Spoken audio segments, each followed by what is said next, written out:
kegiatan daring ya, aku sangat berharap untuk teman-teman tuh on cam. Kali ini wajib banget on cam gitu. Karena ini materinya tuh penting banget tentang K3 dan 5S plus F gitu. Ya, teman-teman bisa on cam ya, sambil aku siap-siap dulu.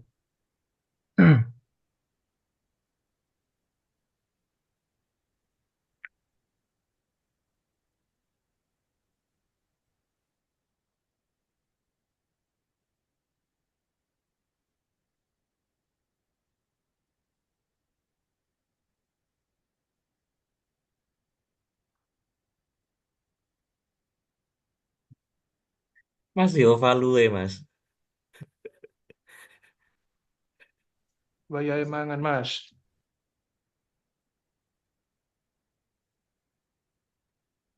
Anjay, safety induction. Ini self induction. Ini kita serius nih, ini bukan main-main ya teman-teman. Jadi kita, oke, taruh dulu deh. Jangan ngomong dulu. Oke, sebenarnya udah pada aktif ya. Ini teman-teman R&D yang nggak aktif, suruh ini, suruh buka aja. Oke, mungkin aku perkenalan dulu. Assalamualaikum warahmatullahi wabarakatuh.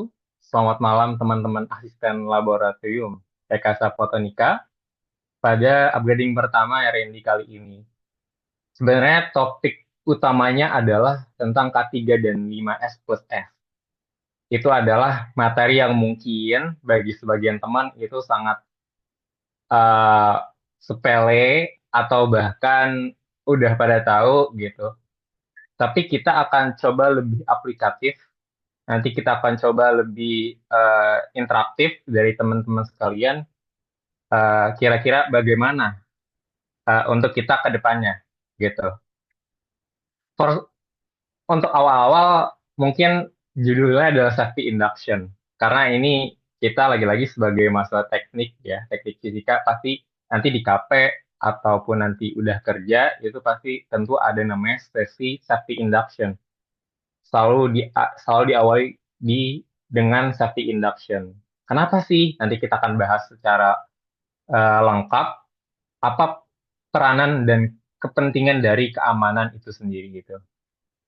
Kalau misalnya di perusahaan, terutama ini safety induction dilakukan eh, untuk ya sorry bentar. Ya, safety induction ini dilakukan untuk perusahaan-perusahaan yang ada pekerja di lapangan seperti itu. Oke, jadi kali ini kita akan ngebahas K3 dan 5S dalam Photonics Engineering Laboratory di Departemen Teknik Fisika Institut Teknologi 10 November. Mungkin outline kali ini kita akan ngebahas tentang panduan K3, lalu ada penerapan 5S plus S, terus kita nanti juga akan coba kira-kira bagaimana kita melakukan pengisian kira, dan juga do's and don'ts yang harus dilakukan sama asisten laboratorium mereka Botanika. Ini sangat berguna terutama untuk teman-teman dari fotonikers baru gitu. Oke, kita akan ngomongin terkait penerapan K3. As simple as yang mungkin teman tahu, K3 itu adalah keselamatan dan kesehatan kerja. Oh, bukan pekerja, kerja. Nah, ini sebenarnya ya, digunakan untuk upaya melindungi keselamatan dan kesehatan pekerja di tempat kerja. Yang mana eh sebenarnya ini jadi concern gitu. Kalau misalnya di industri, ini menjadi peranan penting bahwasanya industri itu bisa berdiri. Salah satunya ada beberapa mutu. Kalau ada mutu K3 atau standarisasi K3 yang sesuai dengan kebijakan yang ada gitu. Dan K3 itu bukan hanya di industri, tetapi juga digunakan di lab gitu. Makanya di ITS sendiri itu ada namanya tim yang benar-benar aware terkait K3 itu sendiri, yaitu tim K3L BURB ITS gitu. Itu ada jabatannya sendiri di kampus gitu. Yang mana itu akhirnya melakukan penyuluhan ke lab-lab yang ada di kampus gitu. Kenapa ini penting? Karena kasus-kasus yang ada, semisal teman-teman teman-teman yang udah pernah KP ataupun yang udah dapat cerita dari cutting-cutting yang KP yang kerja di lapangan itu angka kematian itu sangat tinggi gitu. Kemarin habis ketemu dengan cutting yang bekerja di apa perkapalan gitu ya. Ada yang tim auditnya itu meninggal gitu. Gara-gara tidak memenuhi K3 gitu. Jadi meninggalnya karena apa? Meninggalnya gara-gara menghirup gas yang berbahaya. Dan atau mungkin teman-teman pernah nonton gitu ya, atau pernah lihat series Breaking Bad gitu. Yang mana si tokoh utama itu bisa jadi seperti itu gara-gara ya dulu waktu dia kerja di lab, dia melakukan penghirupan gas yang parah hingga pada usianya ke 50 tahun itu dia mengalami kanker di paru-paru gitu. Makanya sangat aware dan harus hati-hati walaupun ini adalah hal yang sepele gitu. Ya mungkin memang kesannya gini ya. Kesannya kita akan ngomongnya tuh wah apa ini Mas Mikdam tuh banyak ngomong gitu. Maksudnya adalah K3-nya gini, harus kayak gini, idealis banget, harus lab tuh harus gini, harus gini, harus gitu. Toh kenyataannya kita juga main-main dan lain-lain. Nah, itulah yang pengen kita lakuin gitu ya. Yang seharusnya jadi kesadaran teman-teman bahwasanya lab itu bukan apa properti pribadi gitu.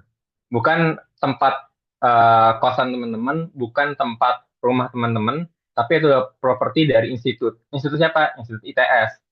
Lewat Departemen Teknik Fisika gitu. Sehingga dana yang dicurahkan, dana pembangunan laboratorium rekayasa fotonika, itu ya dana dari ITS gitu. Ya kan saya udah bayar UKT dan lain-lain. Ya, semua mahasiswa ITS pun juga udah bayar UKT gitu. Kita udah punya hak dan kewajiban. Nah, teman-teman punya peluang nih sebagai asisten lab, sebagai orang yang lebih approach atau yang lebih dekat di laboratorium mekatronika. Ada hak dan kewajiban ya. Haknya teman-teman bisa lebih banyak melakukan penelitian di situ. Teman-teman bisa punya koneksi dengan dosen yang lebih dalam. Tapi kewajibannya apa? Salah satunya adalah menerapkan K3 dan juga melakukan maintenance untuk budaya kerja 5S plus gitu ya. Nah, untuk K3, karena kita ada institutnya dua institut ITS, K3 di ITS itu diatur dalam eh, dari tim K3L BWRB ITS gitu. Jadi ada buku panduan 5S plus S dan juga ada buku panduan K3 gitu. Bahkan untuk kayaknya sudah ada buku cetaknya kalau nggak salah di salah satu lemari yang ada di lab gitu. Jadi teman-teman bisa cek lebih dalam gitu ya materinya bagaimana karena di dalam pertemuan kali ini nggak mungkin akan dibahas secara tuntas gitu. Saya akan bahas terkait kemungkinan apa aja yang bisa masuk di laboratorium mereka nggak lebih khusus di LRF itu sendiri.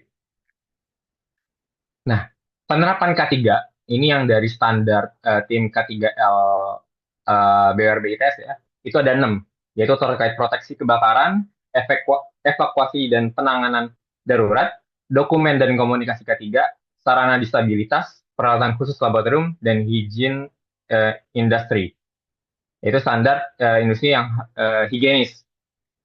Kita akan bahas apa aja standar-standar yang sebenarnya diberikan oleh tim K3L BWRB ITS, tapi saya lakukan secara singkat aja, yaitu terkait oke, lupa. Sebelumnya kita harus tahu dulu nih, kira-kira di lab foton itu potensi bahayanya apa aja. Jadi ada 4 potensi bahaya yang ada di lab foton, dan ini teman-teman bisa lihat yang ada tandanya atau stiker hazard sign-nya yang ada di depan pintu ya, depan pintu. Yaitu ada harmful, hazard electrical, laser radiation, sama flammable. Harmful ini bisa terjadi ketika teman-teman main kimia gitu ya. Kan kita sering menggunakan bahan-bahan kimia untuk penelitian, misalnya fiber optik, sensor, dan lain-lain gitu. Itu ada beberapa yang sangat berbahaya ketika dimakan atau sangat berbahaya ketika iritasi dengan kulit dan lain-lain. Hazard electrical itu sangat banyak di instrumen-instrumen yang menggunakan listrik, misalnya osiloskop ataupun dan lain-lain. Nah, salah satu yang paling sering banget terjadi kalau misalnya teman-teman aslab baru belum tahu yaitu hazard elektrik pada laser cutting. Nah, laser cutting itu sangat nyetrum banget gitu. Aku nggak tahu, memang kayaknya ada one step yang kita lupain gitu, sehingga kenapa kita megang covernya aja itu bisa bikin kesetrum. Nah, dan itu sangat bahaya sekali gitu. Terus adanya laser radiation. Laser kita banyak, ada mungkin ada yang tipenya aku lupa, kayaknya level 3. Level 3 itu udah bahaya banget gitu. Apalagi kalau misalnya kena mata. Dan seharusnya ya, seingat saya tuh ada yang sampai bisa ngebakar kertas gitu. Sehingga ini bisa jadi flammable gitu. Karena kita juga ada beberapa instrumen yang akhirnya bisa menyebabkan kebakaran. Dan juga ada bahan kimia yang bisa terbakar gitu. Nah, itu potensi-potensi bahaya yang ada di laboratorium Mekatronika gitu. Sip. Nah, untuk penerapannya K3 ini untuk menangani kejadian-kejadian kejadian potensi berbahaya yang tadi. Kalau potensi kebakaran itu ada APAR, terus ada beberapa hal yang lain gitu nanti aku jelaskan. Tapi intinya dalam K3 yang disampaikan di ITS itu kita harus memenuhi ada 5 poin ya. 5 poin yang aku bisa rangkum yang kita harus lakuin gitu. Pertama, kita harus tahu eh, alat dari APAR yang ada di lab. Pertama gini dulu, apakah ada APAR di dalam lab gitu? Karena gini, teman-teman misalnya tahu nih, oh nanti saya jelaskan seluruh standar dari tim K3L ITS, terus teman-teman kalau misalnya nggak ada, bisa langsung komen aja gitu, komen ke Pak Aul atau kepada Tak selaku eh, Sekdep gitu. Nah, yang pertama itu adalah dari APAR. APAR itu teman-teman harus tahu tabung handle nozzle dan selangnya itu tidak menunjukkan adanya kerusakan.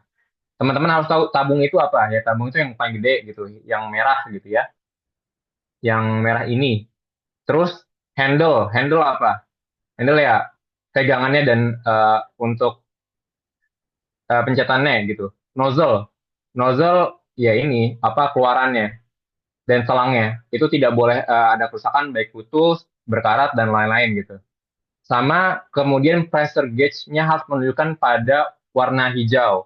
Teman-teman tahu pressure gauge kan? Parah kalau misalnya anak tekniknya nggak tahu pressure gauge. Ada yang tahu pressure gauge?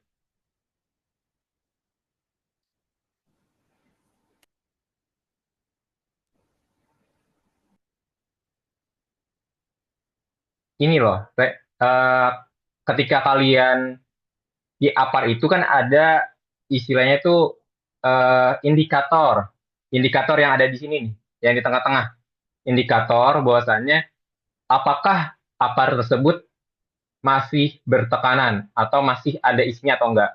Nah, pressure gauge itu harus ada di warna hijau atau di warna merah bagian kanan gitu.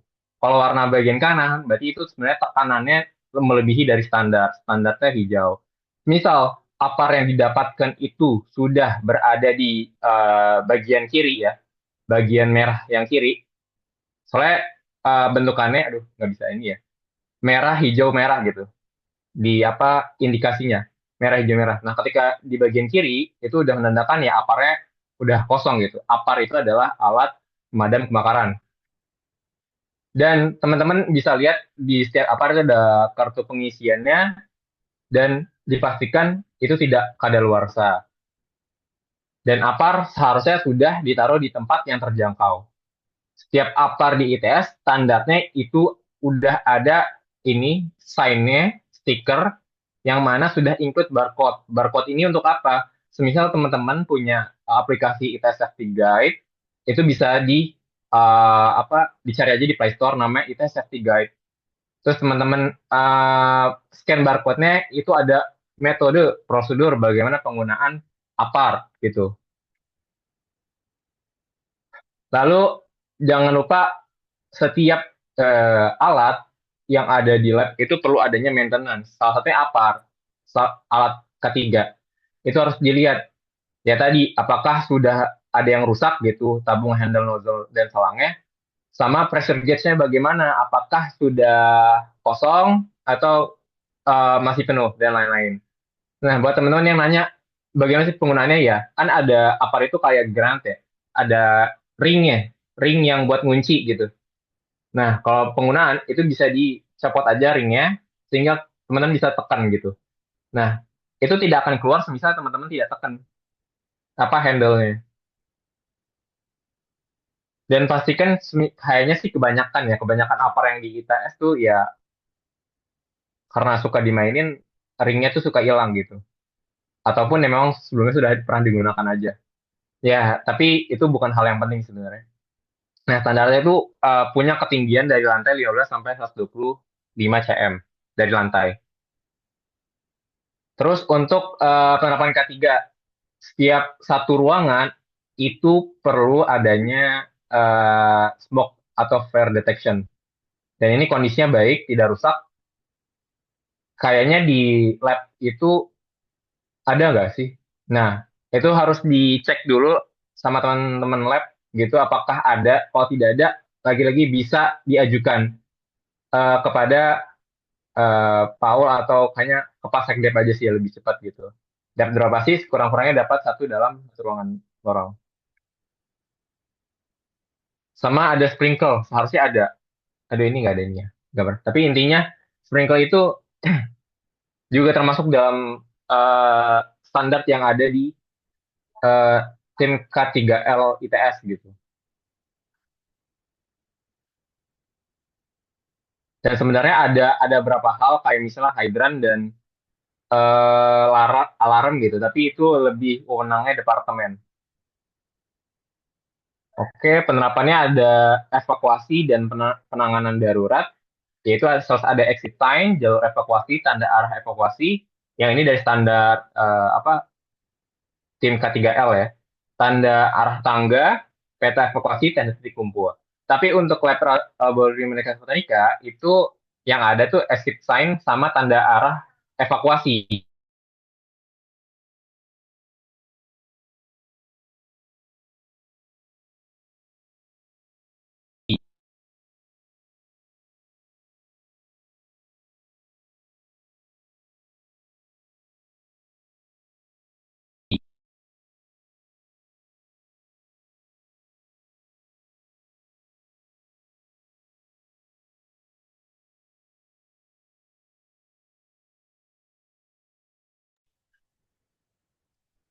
Cek cek aman ya? Aman, Sorry Mas. agak ngelag. Oke. eh Exit sign sama tanda arah evakuasi itu yang ada di lab LRF sekarang gitu. Exit sign-nya di mana? Untuk jalur evakuasi ketika teman-teman yang ada di lab foton itu cuma ada di satu gitu ya, pintu keluar, yaitu yang ini gitu. Eh, nggak ada evakuasi lain. Kecuali kalau misalnya teman-teman tak pakai lab yang lab foton yang lama gitu yang di atas. Itu ada exit line-nya lewat jendelanya Pak Franz.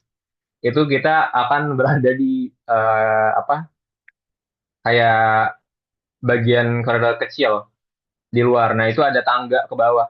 Memang itu sudah dirancang untuk teman-teman mengatasi bahaya ketika di lantai 2 sama lantai 3. Dan itu ada gitu.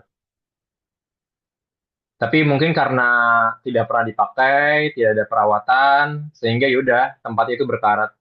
Ya kemungkinan kalau misalnya ada bahaya, terus ada yang menggunakan evakuasi di atas, kemungkinan runtuhnya tinggi gitu.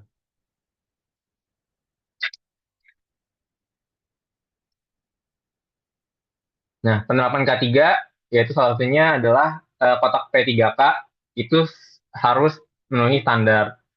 Ini barang-barang yang harus udah ada, tapi saya yakin di Foton kotak P3K-nya itu eh, udah ada, bahkan udah ada dua, tapi tidak terpasang dengan baik. Ya nggak sih? Karena kayaknya dulu tuh permasalahannya gara-gara dipindahin. Nah, itu bisa sekali mungkin ada perancangan kira-kira kotak P3K-nya itu harus ditaruh di mana gitu. Dan kayaknya juga banyak yang menggunakan kayak gunting, pinset, peniti itu yang digunain bukan waktu ketika penanganan darurat, tapi ya udah ketika lagi penelitian aja. Nah, seharusnya itu disarankan tidak ya.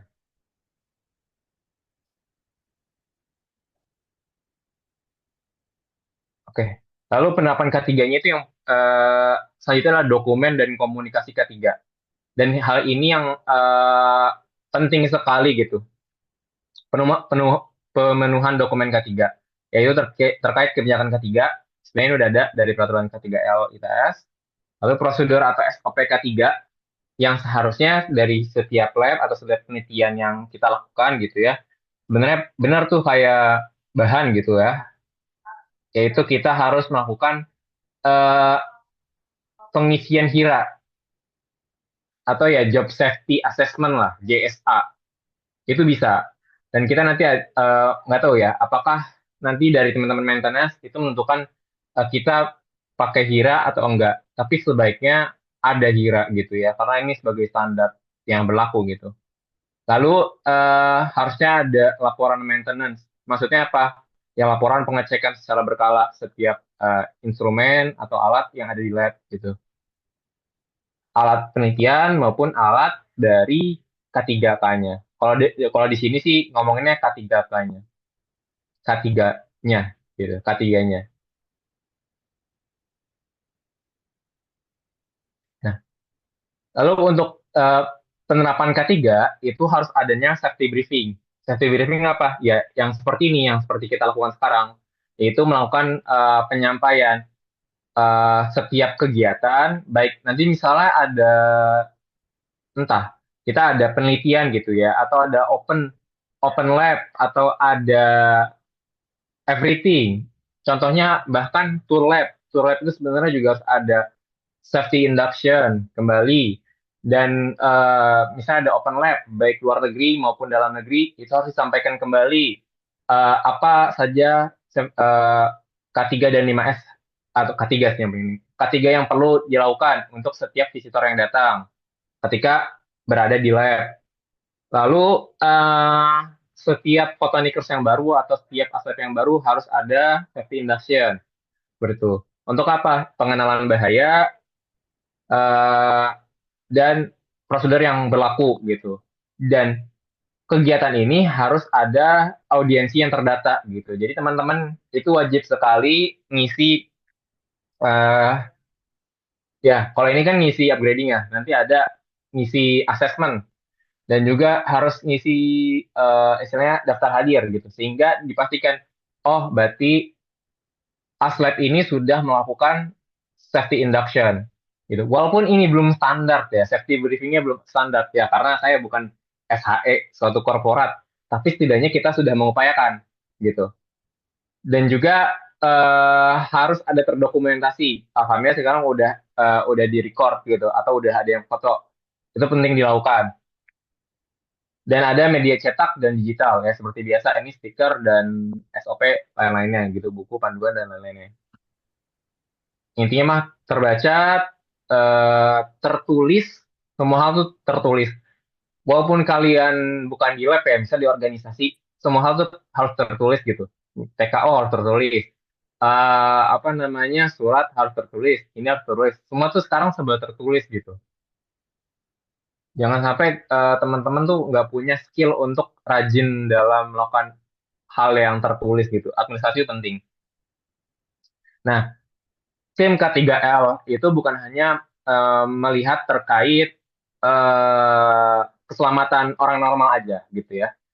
Semua ITS harusnya menerapkan SDGs yang mana lebih inklusivitas gitu ya. Akhirnya semua teman-teman yang punya yang disabilitas atau yang punya kekurangan bisa menggunakan fasilitas kampus dengan baik karena pendidikan itu diberikan untuk seluruh manusia. Nggak boleh ada yang tidak bisa mendapatkan akses dengan baik gitu. Nah, makanya kalau misalnya kalian di kampus ada kan di sebelah toilet itu ada pegangan. Nah, itu untuk inklusivitas teman-teman yang mungkin punya kekurangan. Lalu ada jalur khusus disabilitas. Terus ada fase lab yang untuk disabilitas. Nah, ini kurang tahu apakah teman-teman lab Photon itu sudah bukan teman-teman sih. Apakah lab Photon itu sudah sesuai standar disabilitas? Sesimpel gini aja, apakah kalau misalnya eh, teman-teman yang menggunakan roda gitu ya, kursi roda, apakah mereka bisa melakukan penelitian menurut saya sih enggak, terutama yang di meja gotar itu kan tinggi sekali ya, dan itu akan susah. Tapi lagi-lagi pasti ada hal ya, ada perihal yang mungkin oh memang keterbatasan, tidak tidak semua hal yang bisa digunakan gitu. Intinya memang sekarang ITS dituntut untuk inklusivitas sebagai salah satu kampus yang besar gitu. Nah, standar lab itu harus memenuhi hygiene industri atau industri yang higien, yaitu pertama pencahayaannya harus 300 lux di atas meja. Nah, coba aja apakah lampu yang ada di foton sudah memenuhi 300 lux. Lalu kebisingan di bawah 85 dB desibel, suhu dan kelembapan 23 sampai 26 degree Celcius. Kayaknya kalau suhu sesuai sih. Kelembapan kemungkinan sesuai 40% sampai 60%. Cukup tinggi itu ya nggak kering nggak basah sih. 40% sampai 60%. Sirkulasi udara 10 kubik meter kubik per menit gitu ya. Bisa dicek aja dari mungkin kita ada programnya gitu ya.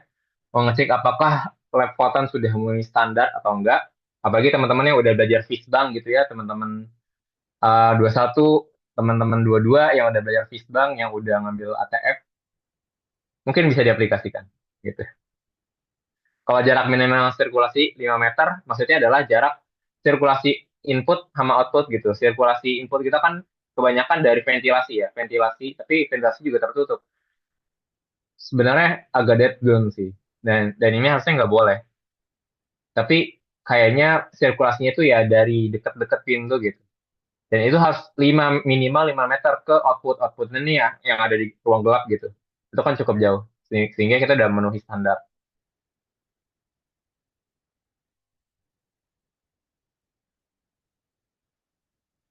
Tidak ada sirkulasi. Nah, itu harus, iya lagi, apalagi itu yang nggak 5 meter.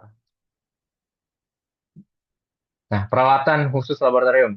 Lab photon tuh ada tiga hal yang penting, safety shoes, safety Google, sama safety gloves. Safety shoes-nya ini untuk terutama di ruang gelap, karena itu biasanya teman-teman fabrikasi fiber optik suka pakai, dan ada kemungkinan pemotongan fiber optik yang mana bisa sampahnya misal tidak aware bisa kemana-mana, bisa jatuh, lalu bisa tertusuk kaki, dan itu sangat berbahaya. Safety goggles terutama digunakan ketika menggunakan laser, atau ya laser. Safety gloves sebenarnya eh, lab photon itu tidak memiliki bahaya radiasi. Radiasi secara umum ya, radiasi gamma, radiasi X-ray dan lain-lain. Sebenarnya karena kita bermain di panjang gelombang optis. Ini teman-teman lab photon, teman-teman asap, awas nggak tahu ya. Kita nggak kita hanya di panjang gelombang optis dari lupa, dari mana? Dari infrared sampai X-ray doang gitu ya. Jadi kita nggak ada sinar gamma dan lain-lain gitu ya. Sebenarnya ada safety gloves, tapi kemungkinan safety gloves yang dimaksud tuh ketika penggunaan fabrikasi fiber optik deh, atau penggunaan untuk bahan kimia dan lain-lain gitu. Sebenarnya ada safety gloves untuk anti radiasi, tapi lagi-lagi radiasi kita tidak radiasi dari ini kan kita adalah laser radiation ya, bukan, jadi potensi bahayanya itu laser radiation, bukan radiasi gamma gitu ya, atau radiasi nuklir. Sehingga kita nggak perlu seharusnya nggak perlu pakai safety gloves yang anti radiasi gitu.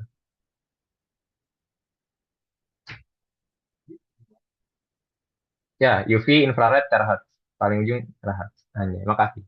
Nah, ini saya masukin lemari penyimpanan. Itu harus tertutup, tidak rusak, terdapat keterangan isi lemari, bersekat-sekat, terdapat tanda reaktivitas untuk lemari bahan kimia. Yang ada apa? Lemarinya rusak, kacanya pecah, kemudian lemari kimianya penuh, bahkan bau, terus tidak ada tanda reaktivitas. Kemungkinan kalau misalnya teman-teman sekarang buka lemari kimia, pasti akan kaget.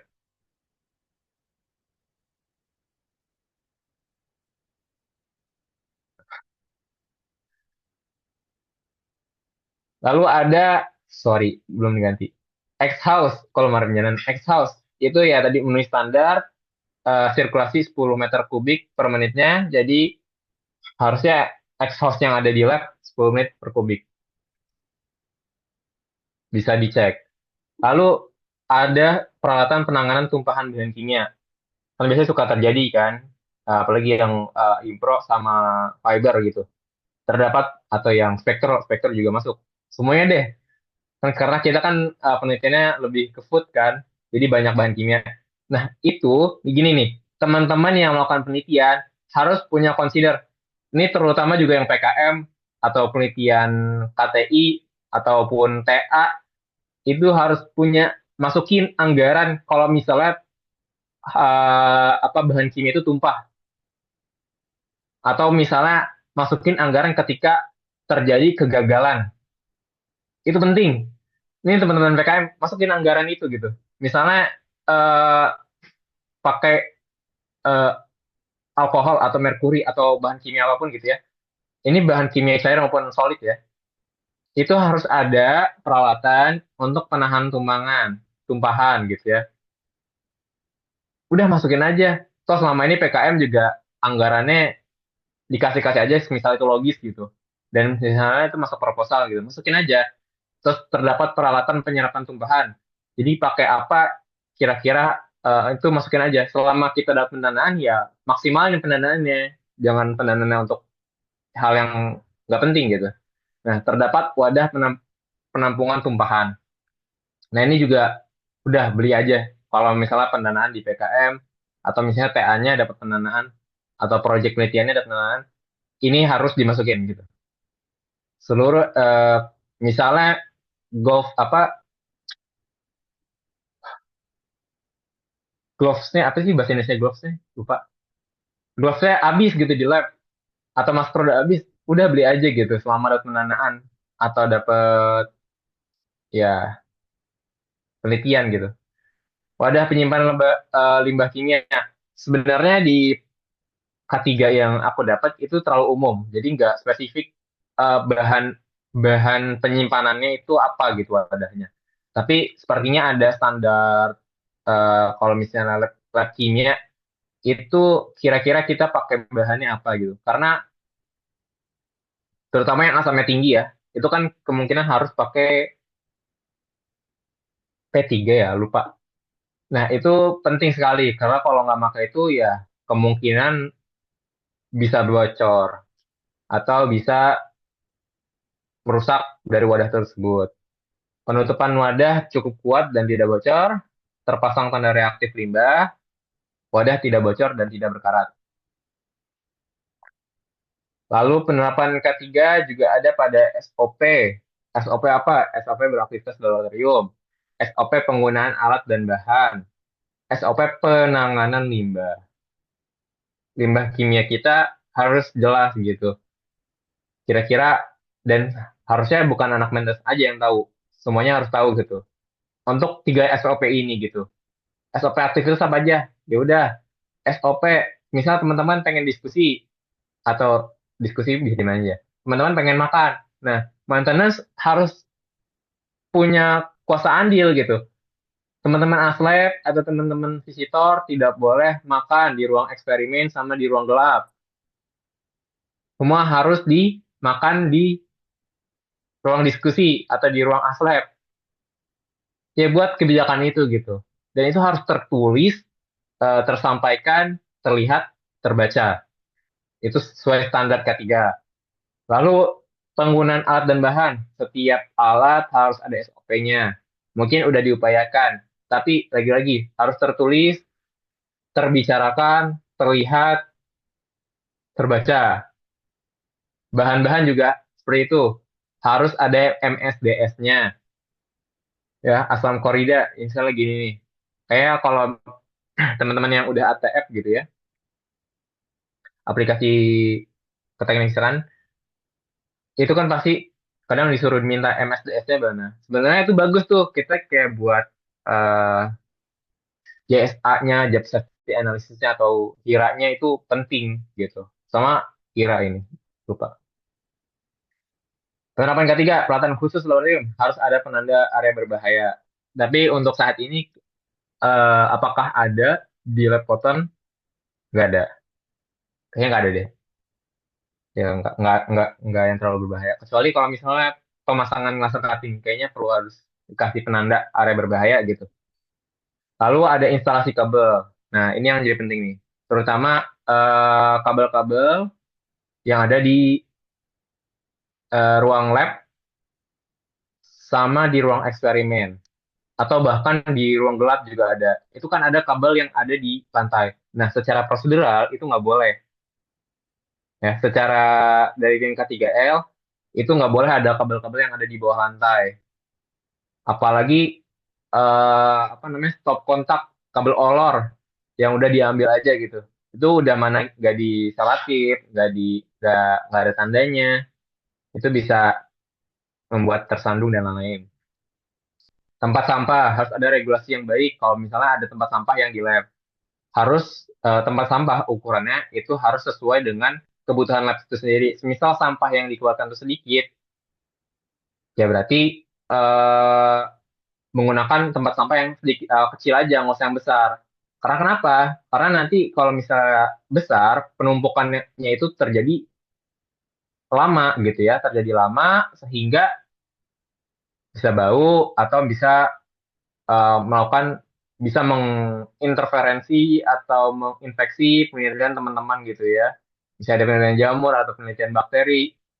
Ternyata malah kena dari sampahnya gitu. Mungkin tempat sampah di lab itu besar. Nah, mungkin bisa dikasih regulasi kira-kira seberapa sering. Nah, ini memang effortnya dari jadi aspek itu sebenarnya harus teliti sekali ya. Sampai hal-hal tempat sampah itu harus dipertimbangkan. Kira-kira kita tiket buang sampah itu berapa hari sekali. Itu harus dipertimbangkan. Nah, terus untuk teman-teman peralatan radiasi, ini untuk radiasi yang berbahaya ya.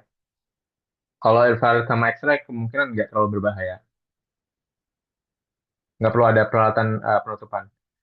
Kecuali kalau di lab itu sebenarnya kan ada apa sih? Aku lupa. Itu loh box yang di ruang gelap yang buat kering.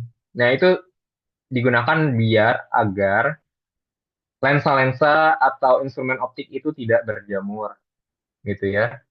Dan sebenarnya lensa itu tidak boleh dilap ya, dilap pakai microfiber pun nggak boleh gitu ya. Harus ditiup gitu ya. Tiupnya pakai apa? Ya, ada kan tiup apa pump yang apa suka dimainin gitu. Nah, untuk bersihin debu lensa itu pakai itu. Kenapa? Karena ketika dilap itu bisa apa, mengakibatkan kerusakan pada lensa. Makanya kalau Pak Aul itu seluruh alatnya Paul sendiri yang pegang gitu ya. Karena kenapa?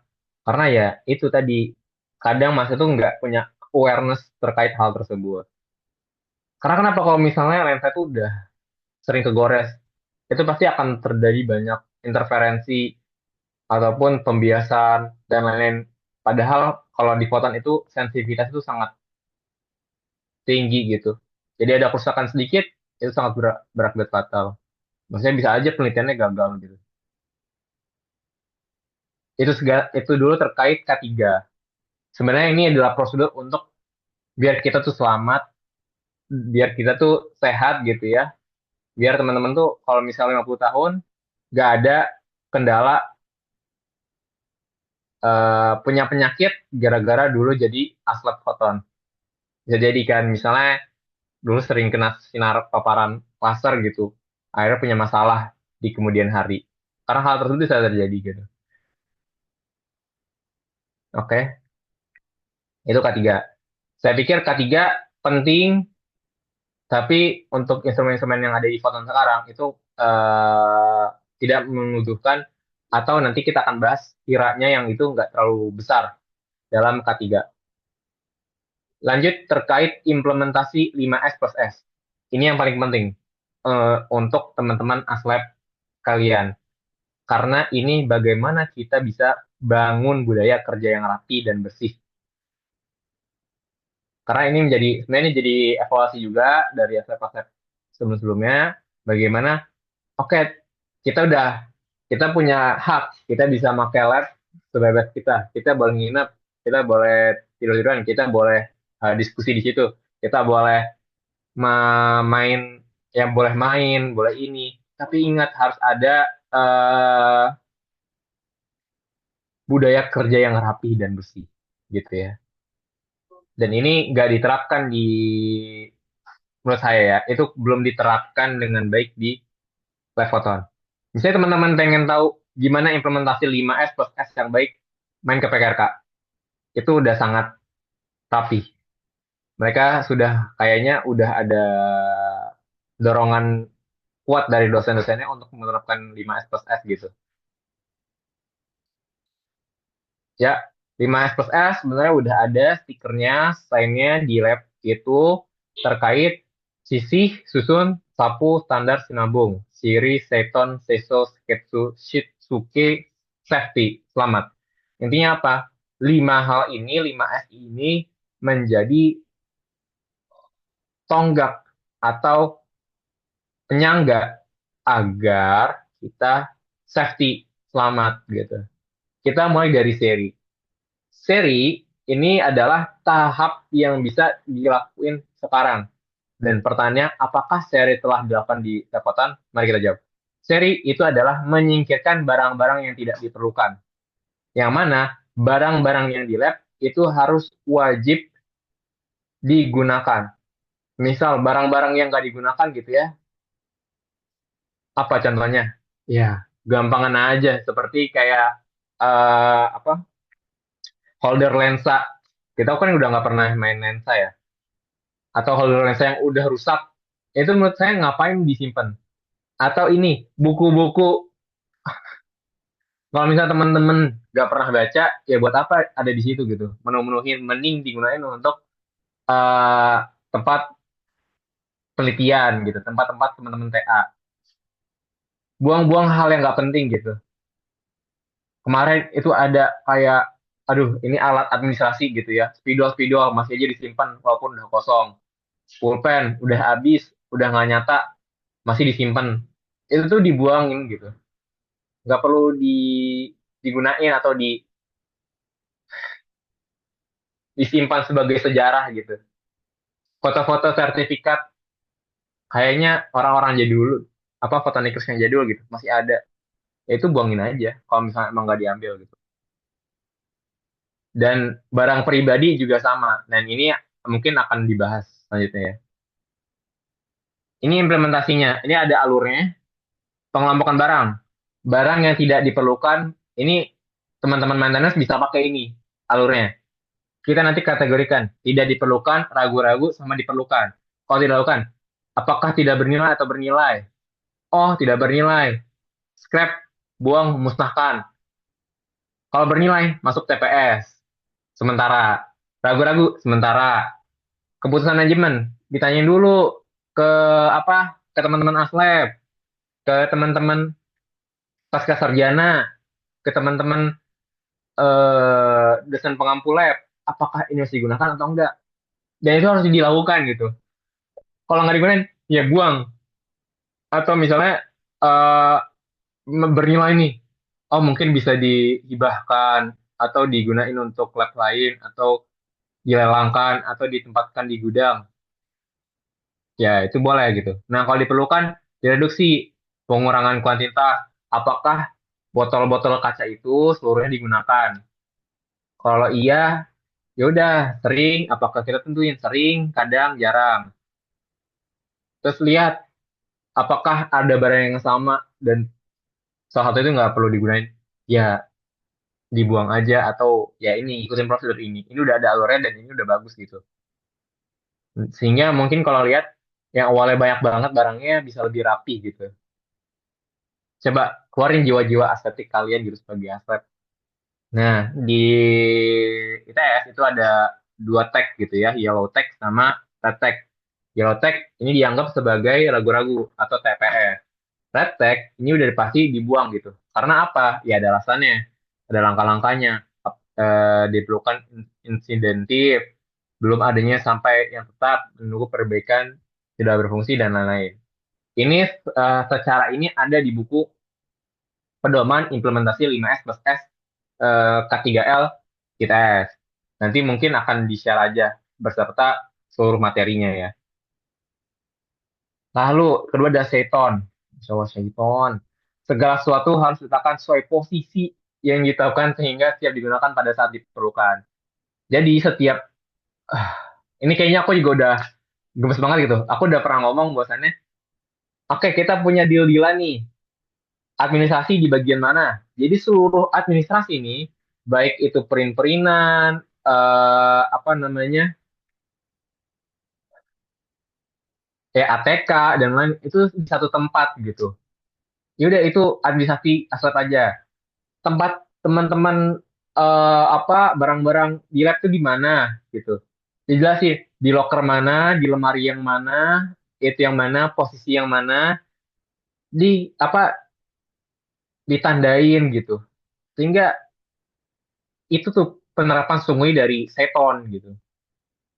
Sehingga ketika teman-teman ditanyain sama dosen atau ditanyain sama apa orang yang minjem, permisi, bisa ditanyain nih siapa ya, kita tembak aja.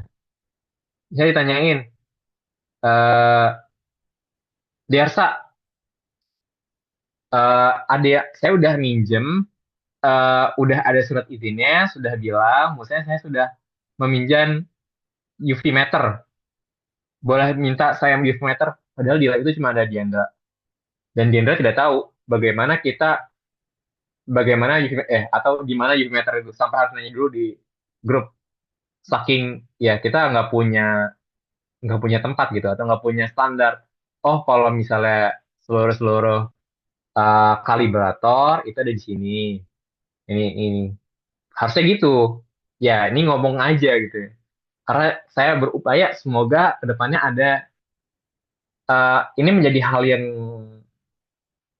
dilihat gitu atau hal yang perlu diwaspadai gitu atau perlu hal yang ditanggulangi gitu.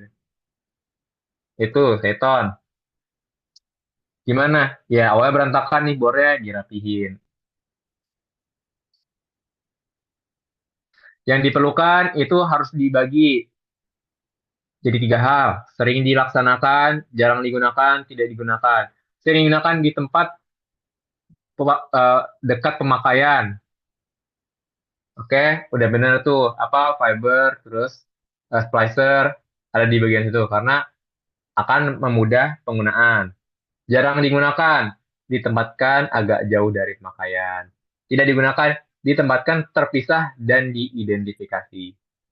Ada dua strategi yang bisa dilakukan, yaitu bisa menggunakan painting strategi atau diselotipin aja gitu ya. Kayak anak PKRK itu udah bagus banget ya.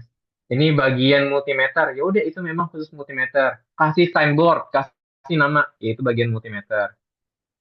Ini untuk ATK, ya itu saja itu untuk ATK. Udah deh di situ semua gitu ya. Atau kalau BIM ya udah kan ada klasifikasi yang tadi.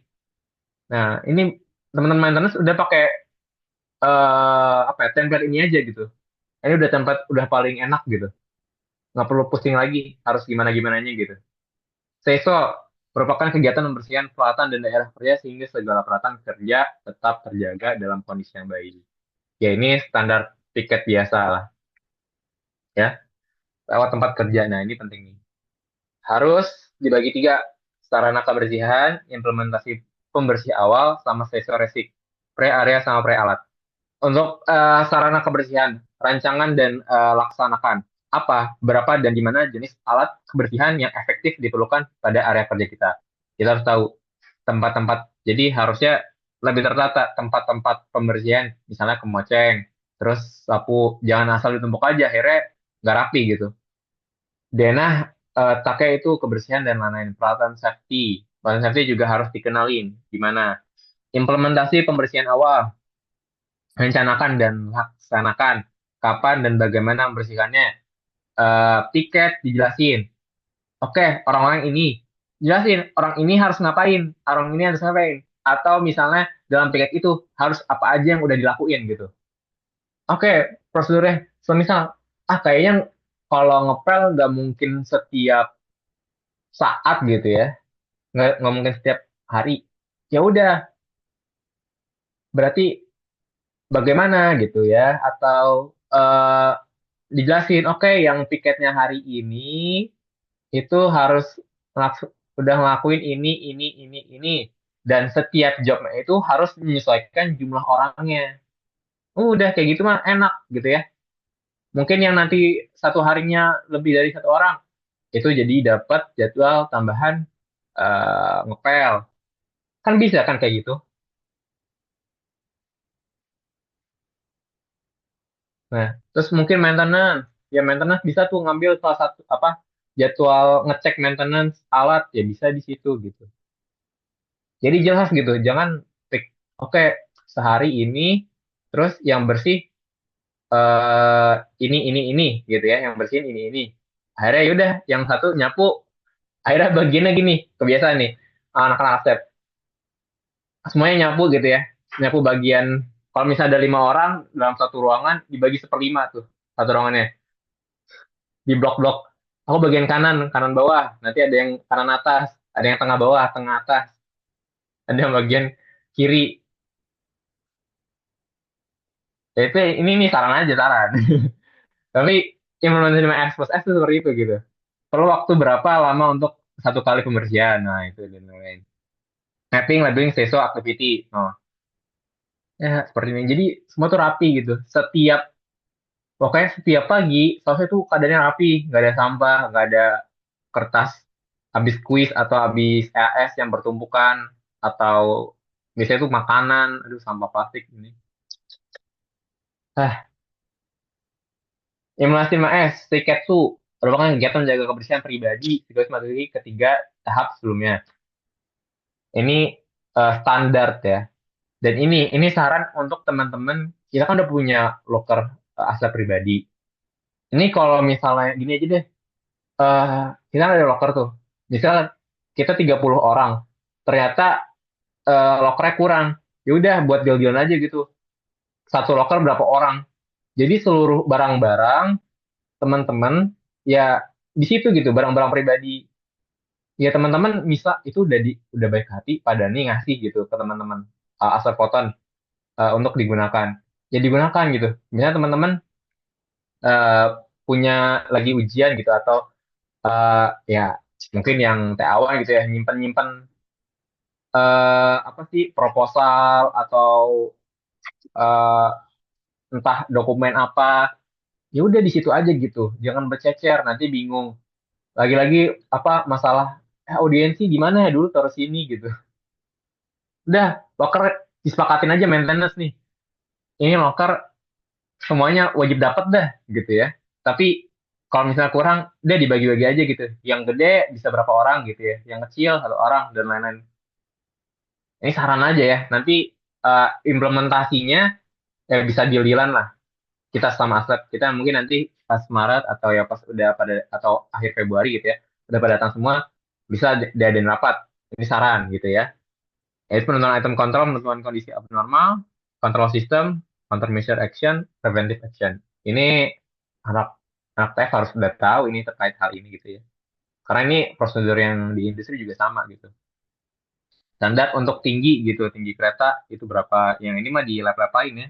Standar operasional, terus penunjukan PIC kebersihan, penunjukan area kebersihan. Sampai dibuat papan komunikasi di S plus F. Standar, kalau misalnya kita nggak punya standar untuk, maksudnya dari atas nih, dari atas nggak, atau dari Pak Aul nggak punya standar, ya kita buat aja standar sendiri gitu ya. Tapi lagi-lagi, itu udah tektokan bareng-bareng dengan menggunakan prinsip 5S plus S gitu ya. Lanjut, Sitkuse. Ini paling terakhir yaitu pemeliharaan kedisiplinan pribadi masing-masing pekerja dalam menjalankan seluruh HBMS. ini ke diri kalian sendiri gitu ya, Re. Maksudnya adalah eh kalian harus ini, walaupun sistem sebagus-bagus apapun, semisal teman-teman tidak punya awareness terkait 5S plus S gitu ya, akan susah gitu ya.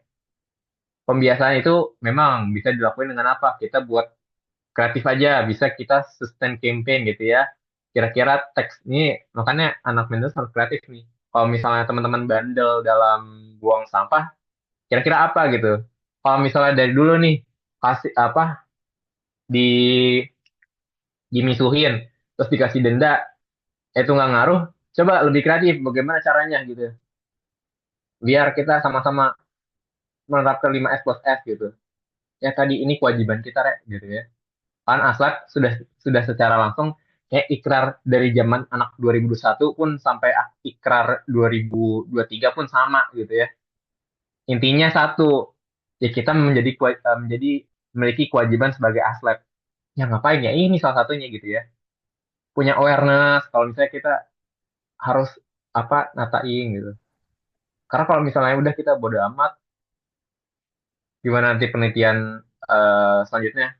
Bisa, aduh, alatnya udah rusak-rusak semua. Aduh, eh akhirnya ngerugiin tuh adik-adik bawahnya. Nggak bisa apa nggak bisa melakukan penelitian, nggak bisa ini gitu ya. Terus pokoknya itu banyak lah, tapi intinya tahu bisa aktif, bisa kreatif, target TDCA gitu ya. Ini integrasi sistem, ini mah bebas lah ya, itu diserahkan kembali masing-masing gitu ya. Kalau misalnya nggak mau ribet-ribet ya silahkan, tapi tadi ada awareness, yang paling itu penting satu kesadaran. Oh iya, saya itu atlet. Nah, itu di sini ya Pak, lab itu bukan properti pribadi saya. Ini properti pinjaman gitu ya. Sebenarnya lab itu digunakan oleh seluruh mahasiswa, baik pun di ITF maupun di luar di luar TF. Nah, itu mungkin lagi-lagi itu bisa diskusikan lagi bagaimana terkait pinjaman dan lain-lain. Udah langsung ngomong ngomong aja gitu ya, ngomong belak-belakan. Kalau kalau aku biasanya kalau ngomong sama Pak Aul langsung belak-belakan aja gitu. Misalnya, eh, Pak ini kan ada punya alat Bapak. Ini kalau ada pinjaman bagaimana Pak gitu. Apakah saya bisa minjem? Apakah teman-teman bisa minjem atau apakah ada ini? Tapi setahu aku kalau misalnya Pak Aul itu memang sebenarnya Bapak itu sangat sangat ya udah silakan boleh minjem, tapi harus dalam naungan Pak Aul sendiri, harus diajarin metodenya gimana gimana gimana seperti itu gitu. Karena kalau Pak Aul nggak alatnya rusak ya bapaknya nggak bisa penelitian gitu. Namanya kamu nggak bisa apa kamu mematikan pekerjaannya Pak Aul gitu ya kan. Bapaknya berupaya untuk dapetin alat itu ya. Memang secara konsep itu kan didanain oleh orang gitu ya, atas nama ITS. Ya seharusnya semua orang bisa, ya bebas, tapi ini masalah moral aja gitu ya. Oke, aman. Terkait implementasi 5S plus S, ada yang mau tanyain dulu? Ini ada bukunya, buku lengkap yang ngejelasin prosedurnya bagaimana, deskripsinya bagaimana, alurnya bagaimana, apa yang terjadi dan lain-lain gitu. Nah itu nanti mungkin akan di-share juga terkait K3 sama 5S plus S. Oke, aman. Kita lanjut ya. Kita lanjut ke pengisian HIRA. HIRA itu adalah Hazard Identification dan Risk Assessment. Atau ini nama lainnya banyak, JSA. Kayak JSA masuk gak ya HIRA? Tapi saya iya. Terus LWSA juga tuh termasuk HIRA gitu ya. Dan sebagai yang pernah menjadi asprak LWSA kadang suka gemes gitu ya. Karena ya mungkin pembelajaran kali ya. Tapi mungkin gini aja. Bentar, bentar. Kita akan melihat, nah, ini share mana? Nah, ini kan. Oh, spoiler, ada asesmen dan lain-lain. Nah, ini adalah HIRA. Ini HIRA dari ITS, penyelesaian form pengisian identifikasi bahaya, penilaian dan pengen risiko. Ini versi lebih singkat dibandingkan LWSA. Ya, ini anak TF harus sudah bisa ngisi. Karena kita udah pakai LWSA bahkan yang lebih kompleks. Ini yang satu, kita tahu nih potensi bahaya apa aja yang udah kita lakuin gitu ya. Nomor urut, seharusnya setiap kegiatan itu kita buat LWSA atau HIRA-nya. Penelitian, PKM, terus apa namanya, TA, itu harusnya ada. Dan sebenarnya udah diterapkan, tentunya terbahan gitu. Tapi Levoton karena santuy ya udah nggak apa-apa. Tapi kembali lagi kita diskusiin apakah penelitian perlu ada HIRA atau enggak. Ya udah itu bebas. Tapi tahu sejauh ini yang bahaya tuh ya biasanya kimia-kimiaan.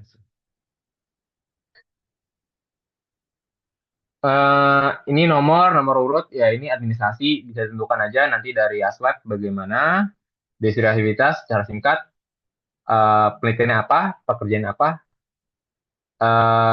atau langkah-langkahnya apa. Langkah-langkahnya nggak usah kalian ngikutin metodologi gitu. Langkah-langkah secara umum aja gitu ya. Kayak dulu, apalagi kalau LWSA. LWSA nih kalian ngerjain ngerjain LWSA. Nggak usah masukin seluruh langkah kerja dari poin satu, poin 2, poin 3 sampai poin akhir. Udah, ini masalahnya eh mak, jadi nanti sampai speechless. Misalnya buat adaptor gitu ya, adaptor. Dibilang solder, solder apa aja. Terus menggunakan osiloskop. Gitu-gitu aja yang poin-poin yang utama gitu. Nggak perlu dijelasin yang nggak akan muat gitu. Bahkan kayak dulu tuh kalau LWS kayak udah sering ngomong gitu. Ya itu nyampein nulis di belakang halamannya dan lain-lain. Nah, abis itu lihat apakah pekerjaan yang kalian itu rutin atau non rutin. Oke. Terus hazard bahaya, Justin bahayanya apa aja? Udah biasa lah sama LWSA. Bahaya yang didapatkan ketika aktivitas itu apa? Terus risk bahaya, tahu kan? Bahaya itu ya, bahaya yang ditimbulkan ketika melakukan penelitian atau pekerjaan tersebut. Risk, risiko, kombinasi antara keparahan dan kemungkinan terjadinya menimbulkan kerugian pada manusia berupa kecelakaan kerja, penyakit akibat kerja, uh, terutama terjatuh, terpleset, tersayat, gangguan pernapasan, hipertensi massa, atau karsinoma. Jangan sama ini juga nih, biasanya tuh di LWSA ya, karena biasanya main LWSA. Itu kalian suka banget nulis kegagalan penelitian dalam LWSA. Ngapain gitu? Kalau misalnya penelitian gagal ya udah gitu.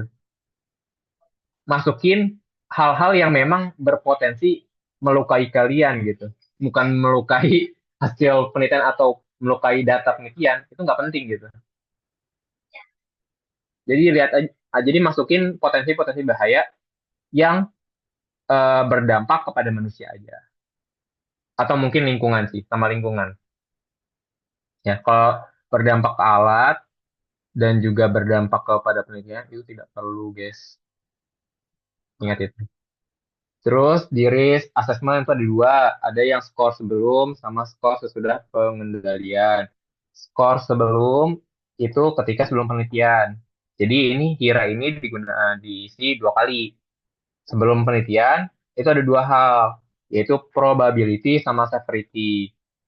Dan ini sebenarnya ketika kalian di LSE itu kalian nentuin apakah nanti ujung-ujung untuk RR atau ranking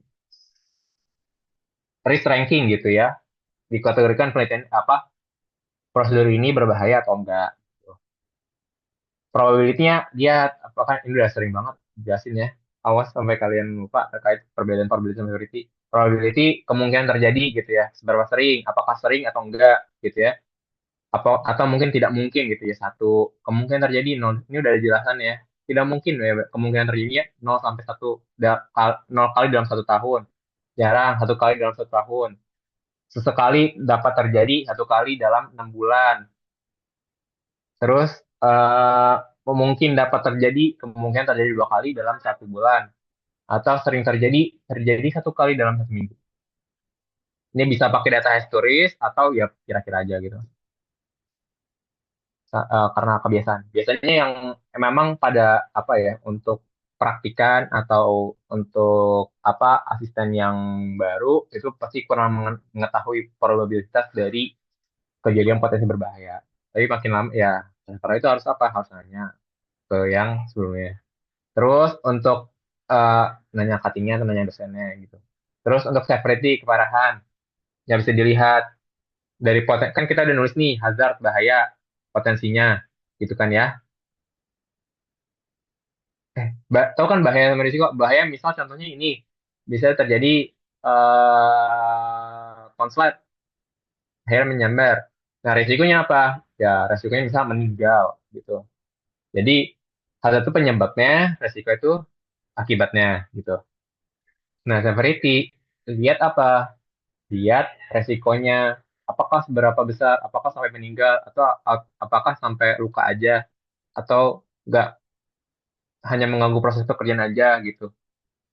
Tidak ada cenderung ya berarti ini bisa disesuaikan aja ya negligible tidak mengganggu proses treatment minor first aid tidak terlalu memerlukan bantuan dari luar gitu jadi kalian bisa apa menangani sendiri moderate perlu perawatan medis ini tergantung pekerjaan kerugian finansial cukup besar perlu bantuan untuk keluar hilang hari kerja akibat kecelakaan cacat permanen kerusakan lingkungan sedang katastrofik, meninggal dunia, cacat permanen, kerusakan lingkungan yang parah, kebocoran bahan, bahan B3 atau bahan berbahaya. Recommendation action harus ngapain? Ini sebenarnya template yang udah ada di LOS pasti. Nah, kalian kan udah dapat kan ya? Misal kalian udah lihat, oh dari kegiatan ini kalian dapat nih nilai PR-nya berapa, SP-nya berapa. Terus nanti dikali aja, dapat skor berapa. Skornya udah ini mah gampang, bisa disesuaikan. Low, medium, high, atau extreme high gitu. Kalau misalnya dapat oh, dapatnya 25 gitu ya, berarti ya extreme high. Extreme high bagaimana? Berarti ya recommendation actionnya harus seperti itu. Nah, ini yang kalau sesudah sama aja sih. Ini ketika ketika ketika udah kalian udah melakukan penelitian, apakah berubah atau oh ini memang benar-benar berbahaya gitu. Sehingga kalian bisa ini nentuin gitu. Oh ini berbahaya, terus sudah. Seperti itu untuk pengisiannya. Saya rasa pasti dari teman-teman udah paham lah. Karena udah sering ngisi LPSA.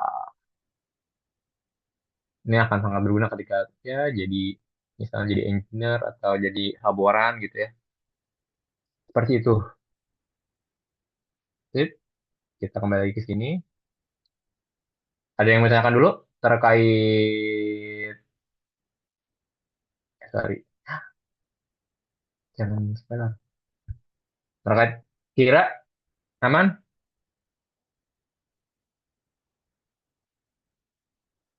Ini kembali lagi ya nanti.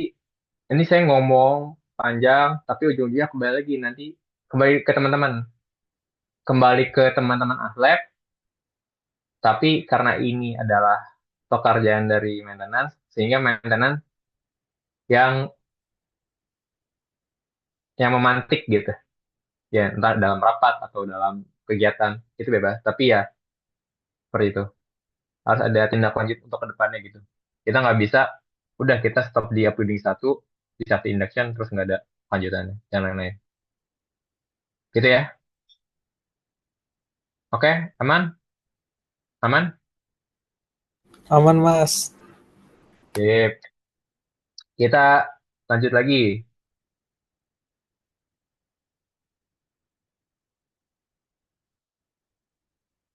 nah pengisian kira saya anggap semua aspek foton sudah bisa melakukan pengisian kira ya semua berarti semuanya sudah bisa melakukan pengisian kira awas kalian nggak bisa. Lanjut, kita akan ngomongin do and don'ts. Ini kita interaktif aja, kita chill-chill aja. Jadi teman-teman bisa buka menti.com ya dengan masukkan kode 525 711. Kita akan lebih interaktif. Kira-kira dari teman-teman eh, apa namanya berpikiran kira-kira do apa aja yang harus kita lakukan sebagai atlet. dan don't apa aja yang siapa. Jadi ini nanti hasil poin-poinnya bisa kita diskusikan ke depannya atau bisa diskusikan dipantik oleh anak maintenance kira-kira harus ngapain aja gitu ya. Apa kebijakan-kebijakan nanti atau kesepakatan-kesepakatan kita harus ngapain gitu ya. Silahkan dibuka kodenya Menti ini atau buka menti.com ya sebentar. Uh,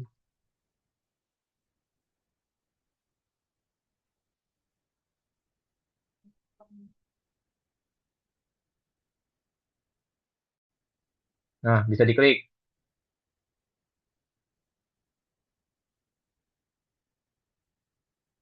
Ini kita present.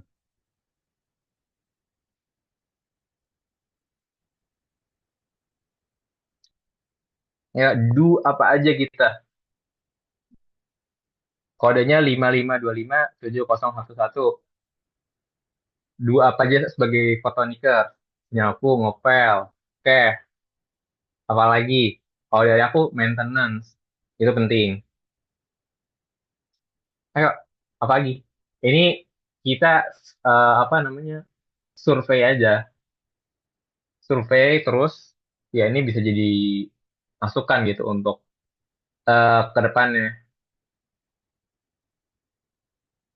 Kita harus kayaknya kita harus ini deh, harus eh masukin atau harus adain kegiatan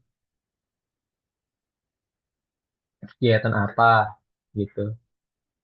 BTW ini kan sebenarnya Amir itu dulu mintanya SOP peralatan. Tapi menurut aku bingung nih berdasarkan SOP peralatan. Dan ini kayaknya harus dari maintenance sendiri gitu. Karena peralatan kita juga banyak, tapi aku bingung aja bagaimana SOP-nya. Nah, mungkin ada nih day of SOP gitu, SOP of day, bersih-bersih ruang kedap. Nah,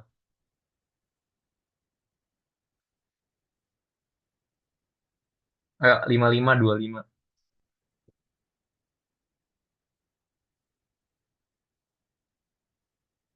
belajar. Masya Allah.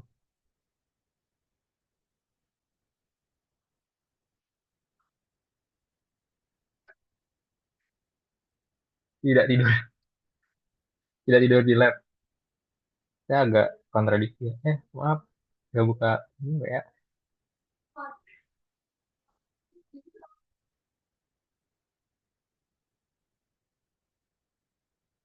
Oh, ada apa? Tidak, ya-yaan. Atas Anda. Oh, benar.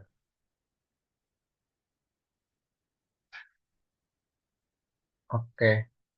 Cuci perawatan, iya penting banget. Kita sampai 32 kita langsung down ya. Kayak kalau down lebih banyak dibandingkan do.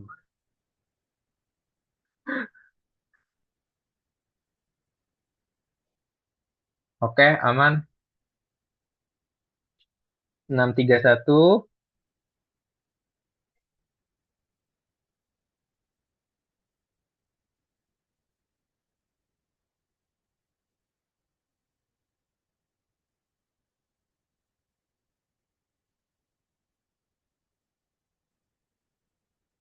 berinovasi. Anjay. Diskusi. Boleh, saya sangat gak apa-apa deh kalau misalnya teman-teman tuh suka diskusi gitu ya. Soalnya kayaknya teman-teman Woton suka diskusi deh. Kayaknya. Kita diskusi terkait eh pasca kampus itu boleh banget loh. Karena jujur, kan kepikiran nggak sih? Ya ini baik anak 23 pun anak 22 ya, ataupun 21 gitu. 22, 21. Kepikiran nggak sih? Kira-kira abis kalian kampus, itu kalian ngapain gitu? Kalian punya langkah konkret apa ketika kalian lulus kampus gitu? Itu boleh tuh. Jadi jadi bahasan diskusi gitu. Atau kalian ngikutin campaign kabur aja dulu gitu.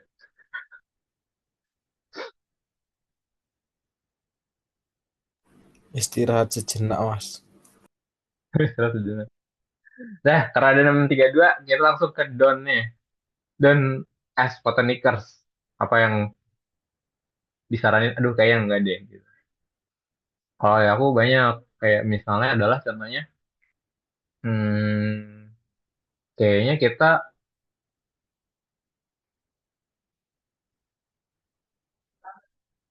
apa ya Donku, aku berpikir untuk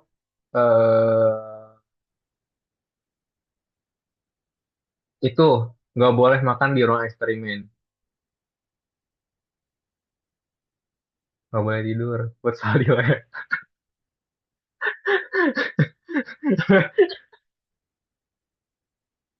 Aduh, yang banyak tuh tidak mau ngambil futsal apa.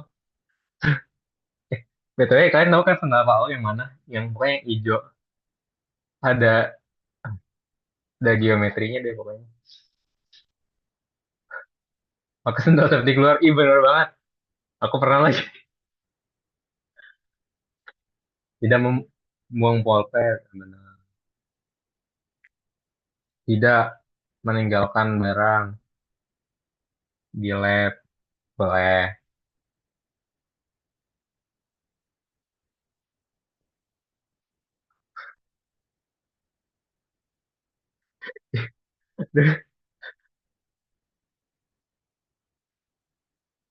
Rekomendasi filmnya itu aja. Betul yang kalau nanya film boleh. Kita nyampe 6:35 deh, 6:35 gitu ya. Jadi ini biar interaksi aja gitu, lebih interaktif gitu. Padahal udah aja habis bahan materinya. Sih,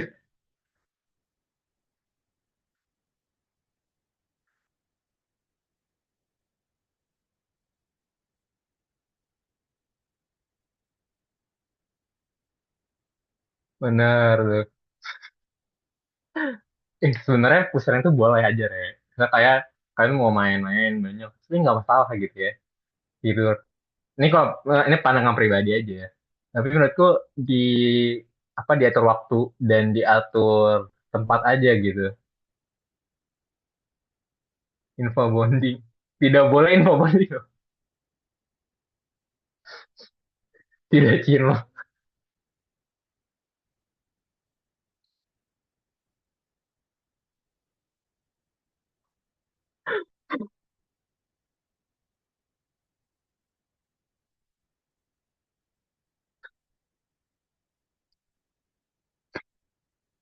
Ya, pokoknya teman-teman tahu lah ya. Do and don't-nya Papa Nick.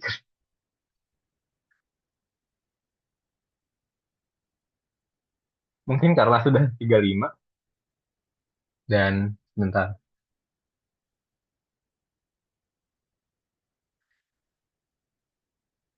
Oh, kita 20-50 ya. Oh, nggak apa-apa ya, kita lebih cepat aja. Oke, buka monitor di dalam. Benar. Ini siapa sih yang nulis di. Oke, karena sudah 8:36, kita sudahi saja. eh untuk permainan kali ini. Apa ini refreshing dikit gitu ya. Kita kembali lagi ke do and dance.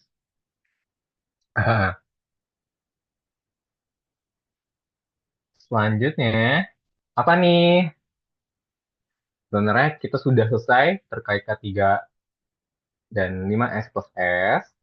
Oleh karena itu, kita mau melakukan assessment untuk penerapan dari K3 itu sendiri. Jadi, ini ada tautan G-form, intip in, slash assessment, LRF, safety induction. Nanti ditaruh aja deh di grup gitu ya. Ini diisinya jangan sekarang, diisinya nanti aja gitu ya. Nanti setelah ini besok kapan? Deadline-nya kapan nih Mir? Assessment LRF-nya. Ini lebih ke post test sih. Tapi kita bahasanya assessment aja ya, biar kayak anak-anak SHE gitu. Habis udah dapat eh, safety induction, bisa disuruh ngisi assessment. Gimana Mir? Kira-kira deadline-nya kapan? Sesuai itu ya. Izin masuk ya, Mas ya. Ya, Oke, terima kasih. Sesuai itu ya. di kalender R&D itu nanti bisa dilihat ya sudah dibagikan untuk tahap awal, upgrading tahap awal itu secara keseluruhan dikumpulkan pada tanggal 23 Februari 2025. Nah, Itu paling lambat ya. ya, sip, 23 Februari. Nah, jadi teman-teman harus udah ngisi itu Aspen LRF Safety Induction. Ya, nanti dikasih deh seluruh materi sama ini. Ya, apa, posnya lebih ke ini sih. Nanti ada pertanyaan-pertanyaan klise gitu ya, kayak pandangan saudara, sama ada pertanyaan-pertanyaan hot ya. Jangan kaget. Soalnya ini belum ngomong ke Amir, tapi baru di-share ke Amir. Tapi nggak apa kok. Itu bagus kok, sebuah pertanyaan itu. Bisa dikerjain, jangan pakai chat GPT ya. Ya, jangan pakai chat GPT. Malah ada yang inisiatif pakai chat GPT gitu. Ya, ini digabung semua ya, Assessment LRF Safety Induction. Itu bisa diisi. Karena kata Amir harus uraian, ya udah, mohon maaf ya teman-teman, kita nggak pilihan ganda. Kita uraian. Biar lebih gitu. Kita lebih mengetahui pemahaman teman-teman tuh bagaimana gitu. Anjay. Oke, mungkin gitu aja untuk asesmennya, penyampaian asesmennya. Aduh, sayang banget nggak ada foto terakhir. Padahal foto terakhir ini sangat bagus loh. Jadi aku pakai, jadi terakhir itu adalah foto eh, yang ada di Jepang gitu, foto foto lab dari Mbak Fresia gitu. Jadi mau bandingin, oh semoga kita ke depannya bisa menjadi lab yang kayak di Jepang gitu. Ya mungkin sekian dari aku. Terima kasih banyak teman-teman yang udah memperhatikan dengan baik terkait ini. Walaupun sepele, tapi saya rasa nggak ada salahnya untuk kalian belajar gitu. Siapa tahu ternyata teman-teman juga jadi SHE gitu ya, jadi SHE di pas kampus jadi SHE atau K3 di mana gitu ya. Atau bisa jadi teman-teman tuh lebih aware, punya kehidupan yang lebih 5S plus S gitu, lebih bersih, lebih rapi. Siapa tahu? Jadi kan nggak ada yang tahu kan pembelajaran itu bisa didapatkan dari mana. Gitu. Dari aku sekian. Saya Hamdan Syahid, SHE, pamit undur diri. Saya kembalikan lagi kepada Ica, Ica R&D, bukan Ica Maintenance.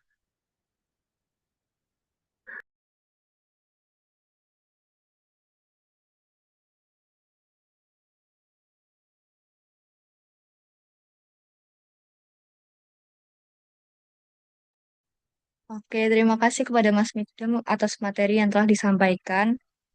Mungkin kalau dari teman-teman ada pertanyaan, mungkin bisa disampaikan.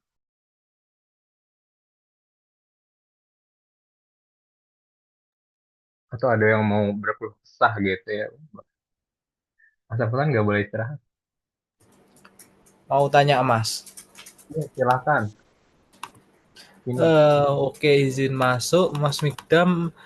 Mau tanya Mas terkait penyimpanan bahan kimia, contoh amonia kemarin. Kita kan nggak ada fasilitas kayak semacam lemari yang ada exhaust-nya gitu, Mas. Nah, kira-kira sedangkan amonia itu kan berbau menyengat. Nah, kalau Ya. ditaruh di lemari malah semakin menyengat. Nah, Hmm. kira-kira kalau case-nya seperti itu bagaimana, Mas? Nah, Terima kasih. ini adalah salah satu ini ya yang aku pahami bahwasanya lab photon itu bukanlah lab untuk seluruh penelitian.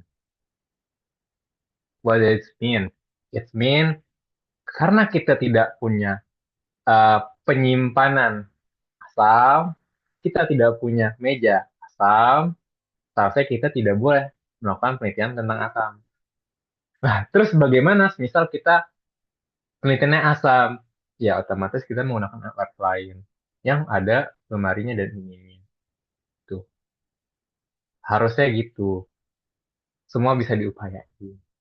Harusnya gitu dan benernya gitu. Dan harusnya lab yang punya itu bisa apa, menyediakan dan juga bisa memfasilitasi teman-teman yang menggunakan aspek.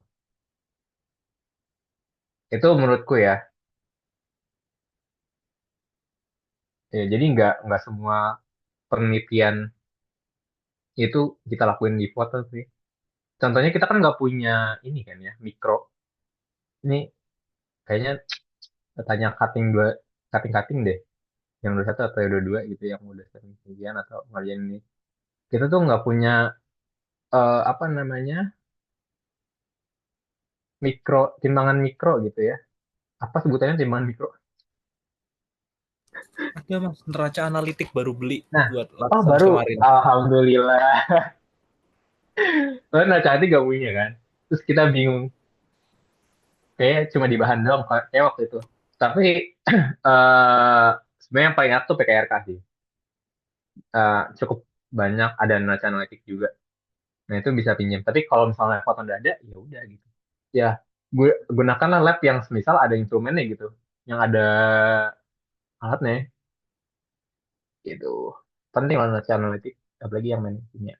Oke, bagaimana Sinu, sudah terjawab? Izin ini ya Mbak, Mas, pertanyaan feedback. Tapi kalau Ya. misal nih Mas, kayak kita ngakalin, nah di dekatnya ruang gelap itu yang biasanya buat fiber itu kan ada ini Mas, apa tuh namanya? X house di situ, tapi cuma di rak yang paling dekat itu ada kayak gulungan fiber. Nah, Hmm. semisal itu kita geser gulungan fiber, terus kita taruh substance-nya di situ, itu secara safety apakah boleh? Nah, jawabannya adalah sebenarnya boleh aja. Kalau menurut aku ya, ini pandangan pribadi. Tapi lagi-lagi ya, lagi-lagi kebijakannya itu harus diwawancarain. Jadi menurutku, ini saran lagi. Setiap mungkin rapat mingguan, adain sesi terkait maintenance gitu ya. Oh, misalnya ada yang minjem barang gitu, atau misalnya ada melakukan penelitian. Terus penelitiannya seperti ini. Kalau misalnya dipindahin, apakah boleh gitu ya? Dari teman fiber, apakah bermasalah? Kita ninjauin ini, ninjauin ini, ninjauin ini. Ya secara standar idealis mah nggak boleh, karena ya memang harus ada tempatnya sendiri. Tapi secara mungkin secara safety ya bisa aja gitu, karena dia langsung output gitu, langsung keluar gitu. Karena kan dia narik sekali ya di depan exhaust itu. Menurut aku nggak apa. Tapi itu ya lagi-lagi harus diomongin gitu ke teman-teman Asweb. Ya kita misalnya rapat rapat mingguan, kita deal-deal aja. Oh yaudah, boleh tuh. Oh yaudah, kita ada gitu. Dari aku sih gitu. Aman Mas, thank you Mas Mikdam.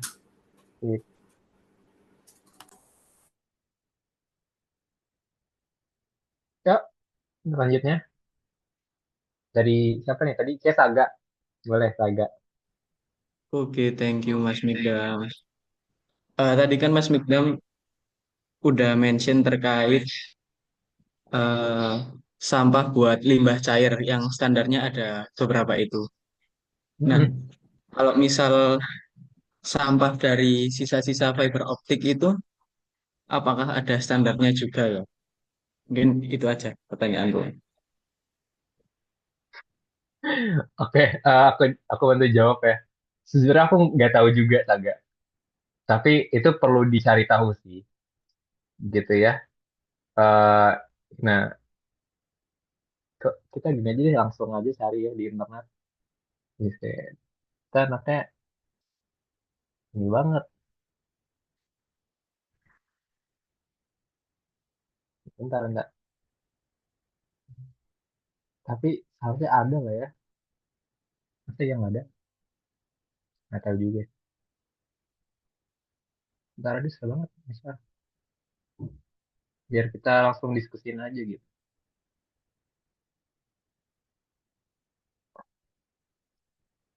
How to,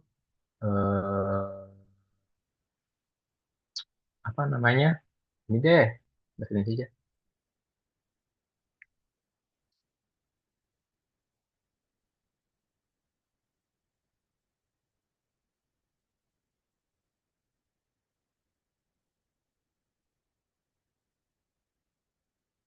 Ini kalau Gemini ya, kita sekarang udah enak banget kalau nyari-nyari nggak perlu buka website satu-satu gitu.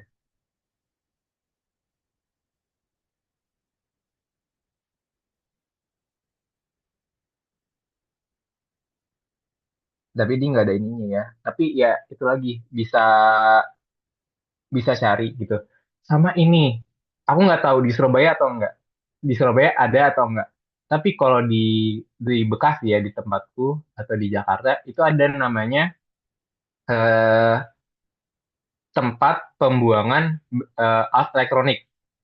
Kayak dulu ya anak ITB suka apa pemberitahuan gitu. Tempat-tempat di pembuangan elektronik gitu. Nah, itu mungkin bisa kita coba cari gitu ya. Oh, sampah-sampah elektronik ini juga tadi. Nah, kita harus buat lagi SOP dari limbah. Apakah nggak masalah kok kalau misalnya ternyata setelah cari-cari bahkan ya udah fiber mah ternyata yaudah dianggapnya sebagai plastik aja gitu.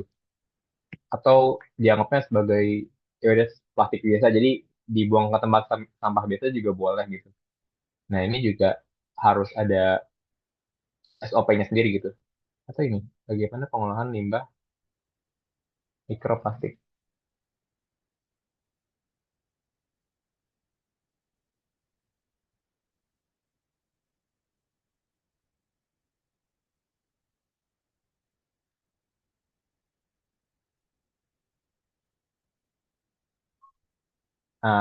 Itu. Mungkin kayaknya kita harus cari-cari NGO atau tempat lain terkait dari limbah-limbah yang mungkin paling berpotensi besar di lab Photon gitu. Gitu, Saga. Oke Mas, thank you.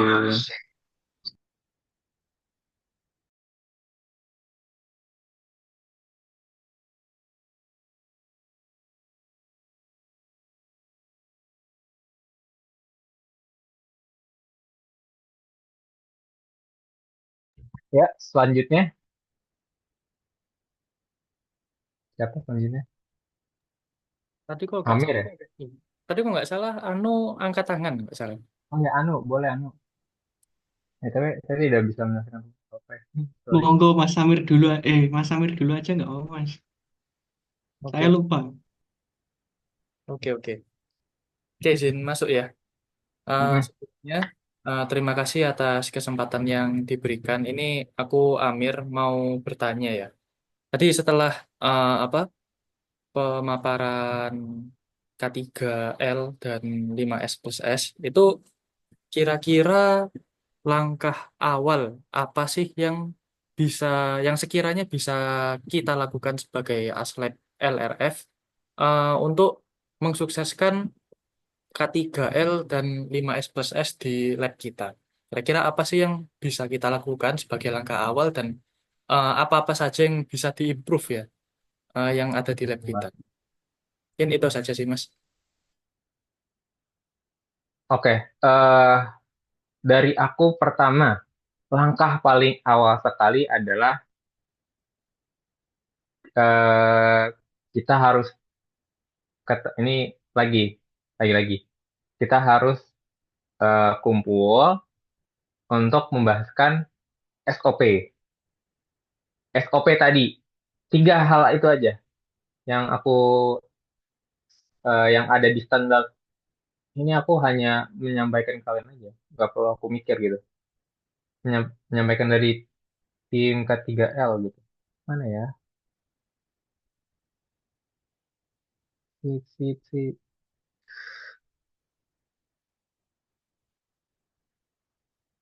Oh, ini mas kayak gini. Bukan. Eh, aku lupa ya. Nah ini. SOP beraktivitas laboratorium. Fiksasiin peminjaman itu bagaimana. Ingat, ini semua harus tertulis, terlihat, terbaca, ya. Oke, misalnya, oke nggak apa nih, kita lab udah ngomongnya gini. kita udah kerahin aja ke maintenance masalah SOP itu bagaimana. Tapi lagi-lagi kembali dari maintenance apakah perlu diskusi atau yaudah maintenance aja untuk nentuin SOP reaktifnya. Tapi perlu ditulis gitu ya.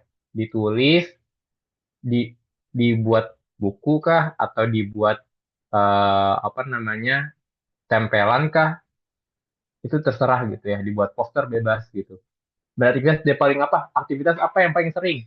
Oke, masalah kesediaan alat bagaimana, masalah peminjaman alat bagaimana, itu ada tertulis bebas.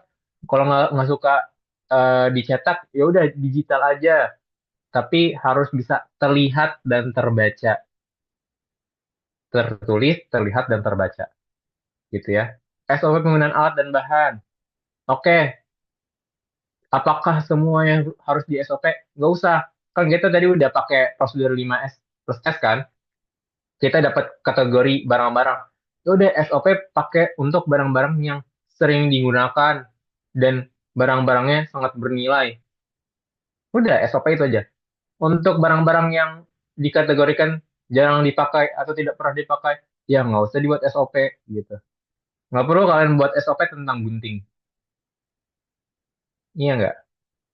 Nggak perlu kalian menggunakan SOP yang terkait apa sih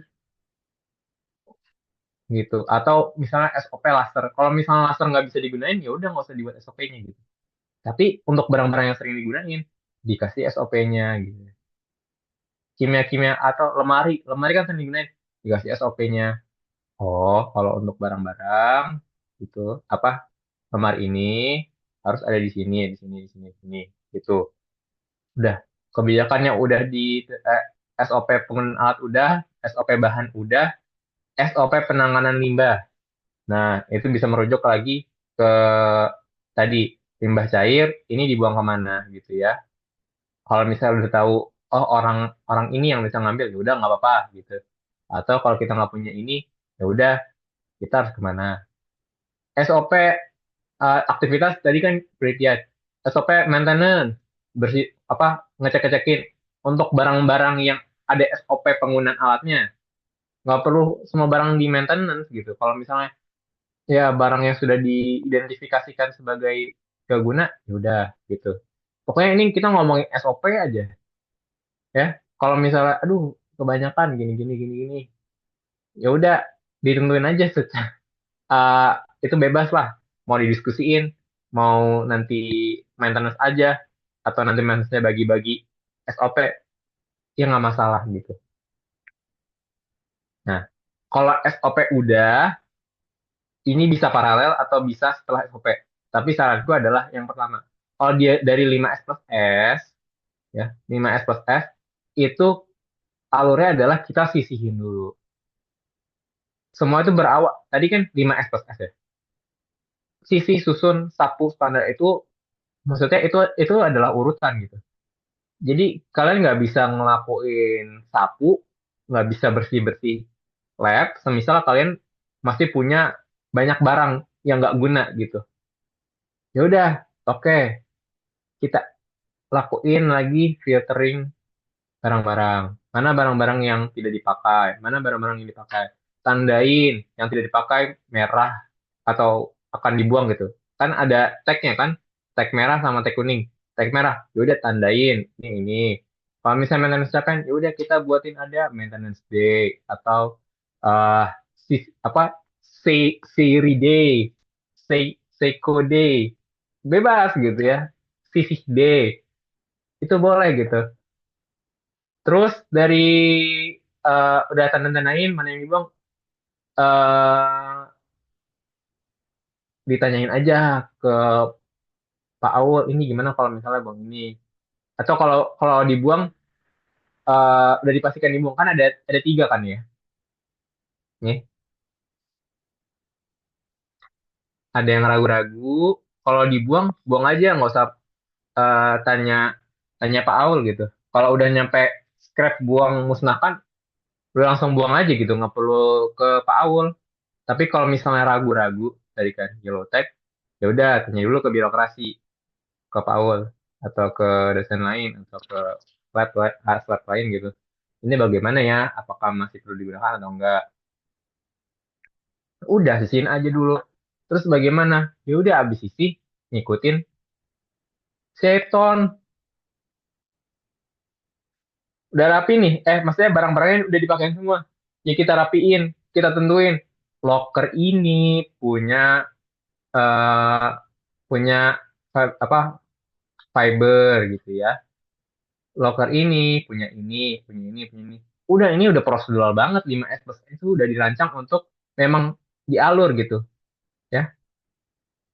Terus udah desain board ditandain. Ini punya siapa? Apa? Ini tempatnya apa? Dikasih apa kayak anak PKK aja dikasih eh lakban atau apa gitu. Sehingga oh tahu ini tempatnya ini. Kita punya punya datanya. Jadi teman-teman kalau misalnya nyari itu bisa tahu di mana. Gitu. Di locker yang mana, di lemari yang mana, di sisi yang bagian mana. Saking segitunya, di ruangan yang mana. Wah, keren banget itu. Say so, ruangan kegiatan membersihkan peralatan dan daerah kerja sehingga ya udah ini baru deh teman-teman menurut saya udah itu dulu jangan piket dulu deh. Tapi lagi-lagi saya kan ngomong doang ya. Maksudnya implementasinya harus bersama. Kalau menurut saya udah visi dulu aja, visi seminggu kelar kelar kalau misalnya dikerjain bareng-bareng atau 2 hari gitu ya weekend kelar bisa kelar gitu. Terus baru sesa udah itu keberlanjutannya. Ngapain? Sapu, tiket, tiket ada orang-orangnya. Udah ngikutin tempat dari 5S plus S. Kita mah nggak perlu mikir, aduh gimana ya prosedur yang paling baik gitu. Kalau misalnya kalau misalnya ada Milvatanikes nih tahun depan gitu ya, terus ditanyain bagaimana cara mulai ini, ngomong aja 5S plus S. Udah itu kalian tarik. Karena itu udah sangat, ini udah diterapin di seluruh lab, udah diterapin di seluruh lab kampus-kampus terkenal. Sama orang Jepang pun kayak gini gitu. Bahkan kita kan taunya 5S plus S itu kan bahasa Jepang sama bahasa Indo ya. Itu ada bahasa Inggrisnya ya. Jadi pasti orang Eropa atau orang Amerika juga makanya 5S plus S gitu. Udah nggak usah bingung gitu. Udah ada orang yang mikirin gitu. Jadi aku gitu, Mir. Banyak ngomong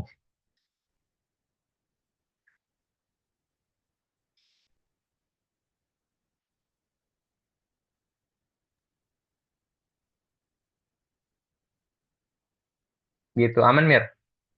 Aman, Mas. Terima kasih, Mas. Terus siapa tadi yang mau nanya?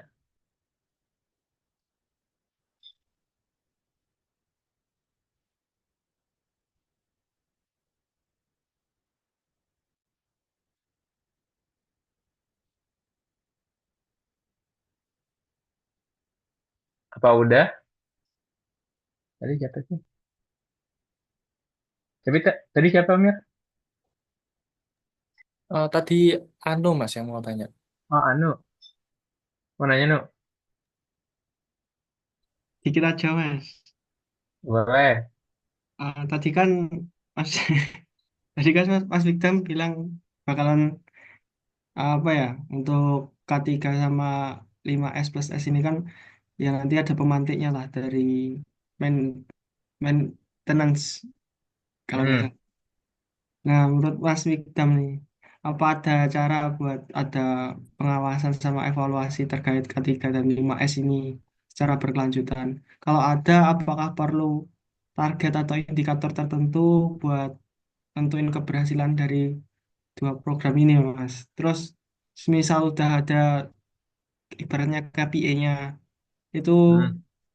kapan sih waktu dalam serang beberapa waktu sih harus dilakukan evaluasi dari penerapan K3 sama 5S plus S ini. Soalnya saya kemarin, tadi kan Mas Witam juga bilang di BKRK itu K3 Hmm. sama 5S plus S-nya bagus. Tapi Ya. tapi saya pernah ke sana itu, oh nggak jadi ting Mas, nggak usah ngomongin Nggak apa-apa, lab nggak lain. apa-apa. Tahu. Nah itu aja Mas pertanyaannya Mas. Oh iya, jadi kayak, oh bagus di awal aja sih. Ya, kalau menurutku udah nggak apa-apa bagus di awal, walaupun nanti agak ancur. Tapi sebenarnya kita pernah bagus gitu. Menurutku itu aja dulu gitu. Evaluasi, ya gampang. Kalau evaluasi nanti mungkin kan kita kan asap ya. Kita punya punya TKO juga kayak organisasi HMTF gitulah. Ya kan, kita juga punya evaluasi monitor apa monitoring gitu. Lewat apa? Ya lewat KPI. Walaupun sebenarnya agak nggak jadi deh. Ini ngomongin normal soalnya. Iya, pokoknya intinya adalah kalau di Orwell kan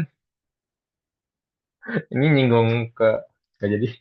Ya intinya kan ada implementasi ada namanya strategi monitoring.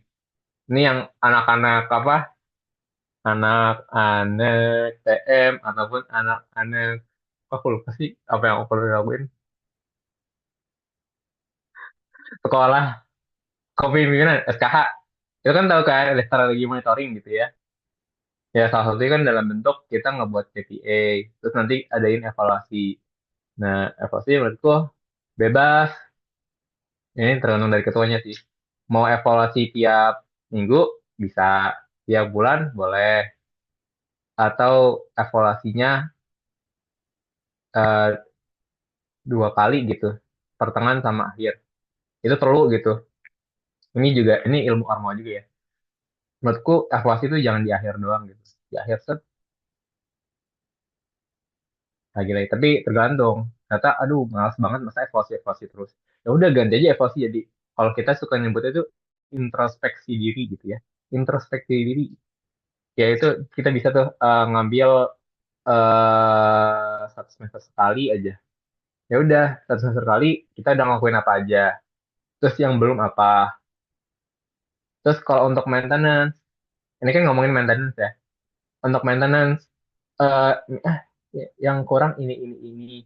KPI-nya berdasarkan apa? Menurut aku berdasarkan standar ketiga sama 5 S plus S aja gitu. Ya, biar nggak usah pusing gitu. Kan kita kan sebenarnya em, melakukan maintenance kan untuk memenuhi K3 dan 5 S plus S. Kan. Tuh. Terus dari target-target KPI tersebut, ya udah dari evaluasi, oh gini gini gini. Terus ternyata ini saran juga ya. Sebenarnya menurutku entah proker apa yang nanti divisi-divisi kalian buat ya. Tapi intinya kalau bisa lebih dinamis aja gitu. Soalnya kadang, oh bagus nih di awal, tapi keberlanjutannya tuh nggak sesuai aja gitu. Nah, di evaluasi sebenarnya bisa aja ganti proker atau ganti ini ya lagi-lagi. Aduh ini normal banget sih. Tapi intinya eh gitu. Tapi intinya adalah evaluasi jangan di akhir doang. Kalau bisa ada juga di pertengahan atau sepertiga triwulan. Jadi BEM. Gitu.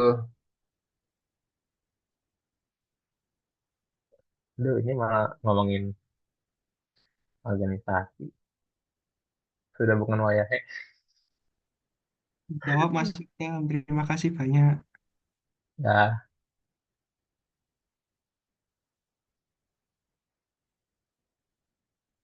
gitu.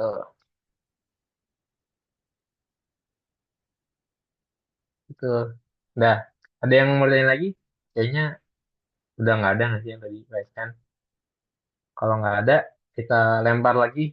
Kita sundul ke Ica. Ica Randy. Lagi-lagi bukan Ica Mantanan. Terima kasih. Oke, terima kasih kepada teman-teman Mas dan Mbak yang udah bertanya. Kalau ada pertanyaan lagi mungkin bisa ditunggu sampai jam 21.09. Apakah nggak apa-apa Mas Mikdam? It's okay. Kan.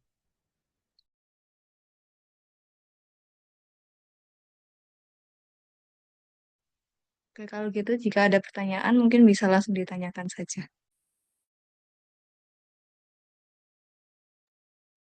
Tanya-tanya dikit. Boleh Mas Yofa. Iya, halo, selamat malam. Malam. Oke, 5 dan safety lab ya. Terkait Lamusa, ya tahu sendiri lah ya. Iya. Maksudnya eh, Ya barangnya. gimana caranya ini untuk mengondisikan barang-barangnya yang sangat banyak. Gak tahu ya, aku merasa sangat ideal kalau misalkan Photon menerapkan 5S plus S. Ya, tapi boleh Ya. dicoba, silahkan. Tapi ya butuh effort besar gitu loh, maksudku. Ya, gimana tanggapannya Mas Victor terkait Lamusa itu aja, wes? Oke. Tahu Ustaz. Aku eh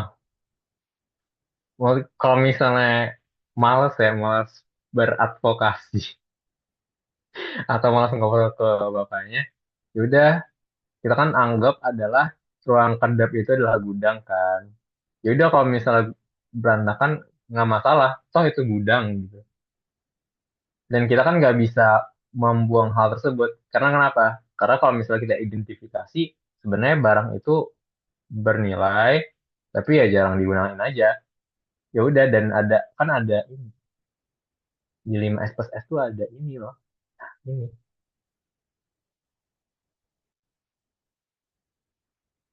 Bukan. Hmm.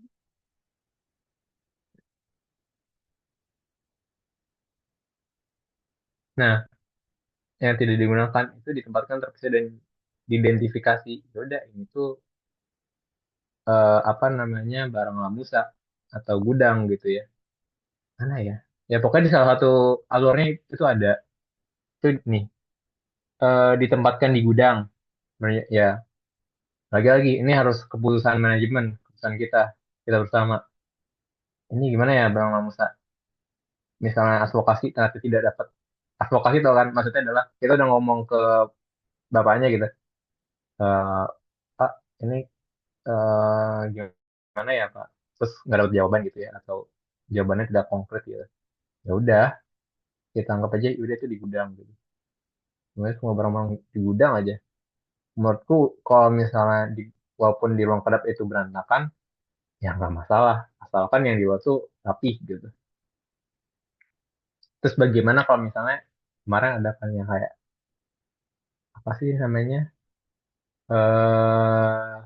lampu-lampu itu kan di atas meja.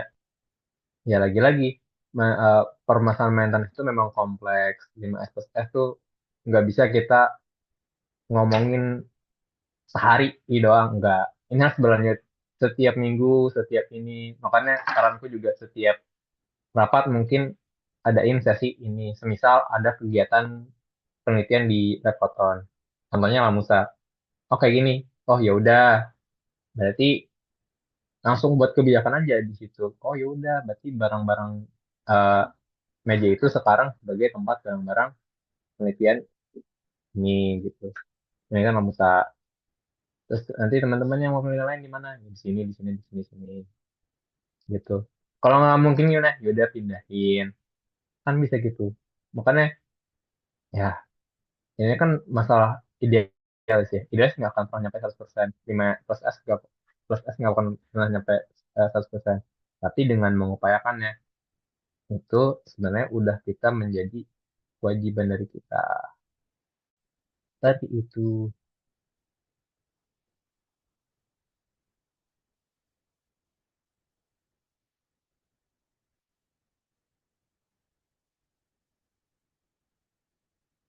berarti itu Mas siapa? Oh ya, baik-baik. Terima kasih atas tanggapannya.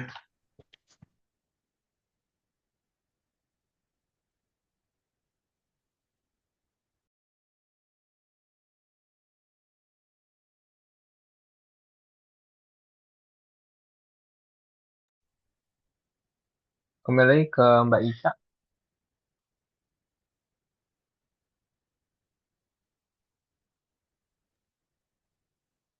Oke, apakah ada yang ingin ditanyakan lagi?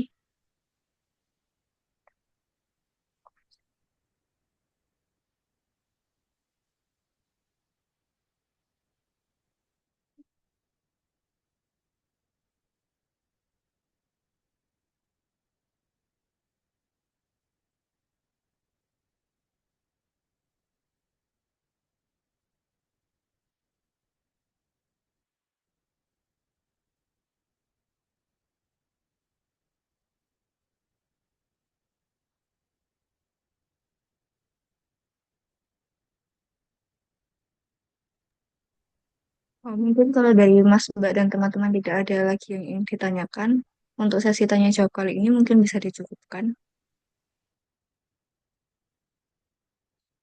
Oke, mungkin sekian dari aku. Seperti itu aja. Eh, Masalah K3 dan 5S plus S itu gak akan pernah selesai di sini aja. Memang harus ada kesadarannya, kesinambungan. Shitsuke. Shitsuke dari teman-teman sekalian. Sehingga ya kita telah memenuhi kewajiban kita sebagai ASN. Dari aku, sekian. Assalamualaikum warahmatullahi wabarakatuh. Waalaikumsalam warahmatullahi wabarakatuh. Waalaikumsalam warahmatullahi wabarakatuh. Terima kasih Mas Mikdam atas materinya pada malam hari ini.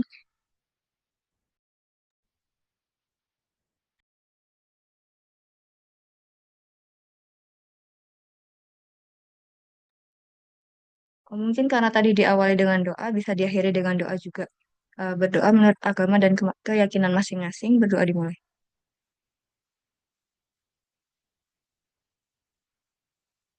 Berdoa dapat diakhiri. Bagi Mas Mbak dan teman-teman yang ada keperluan lain, mungkin bisa leave Zoom ya. Terima kasih semua. Oh ya, jangan lupa isi Makasih. presensi yang belum.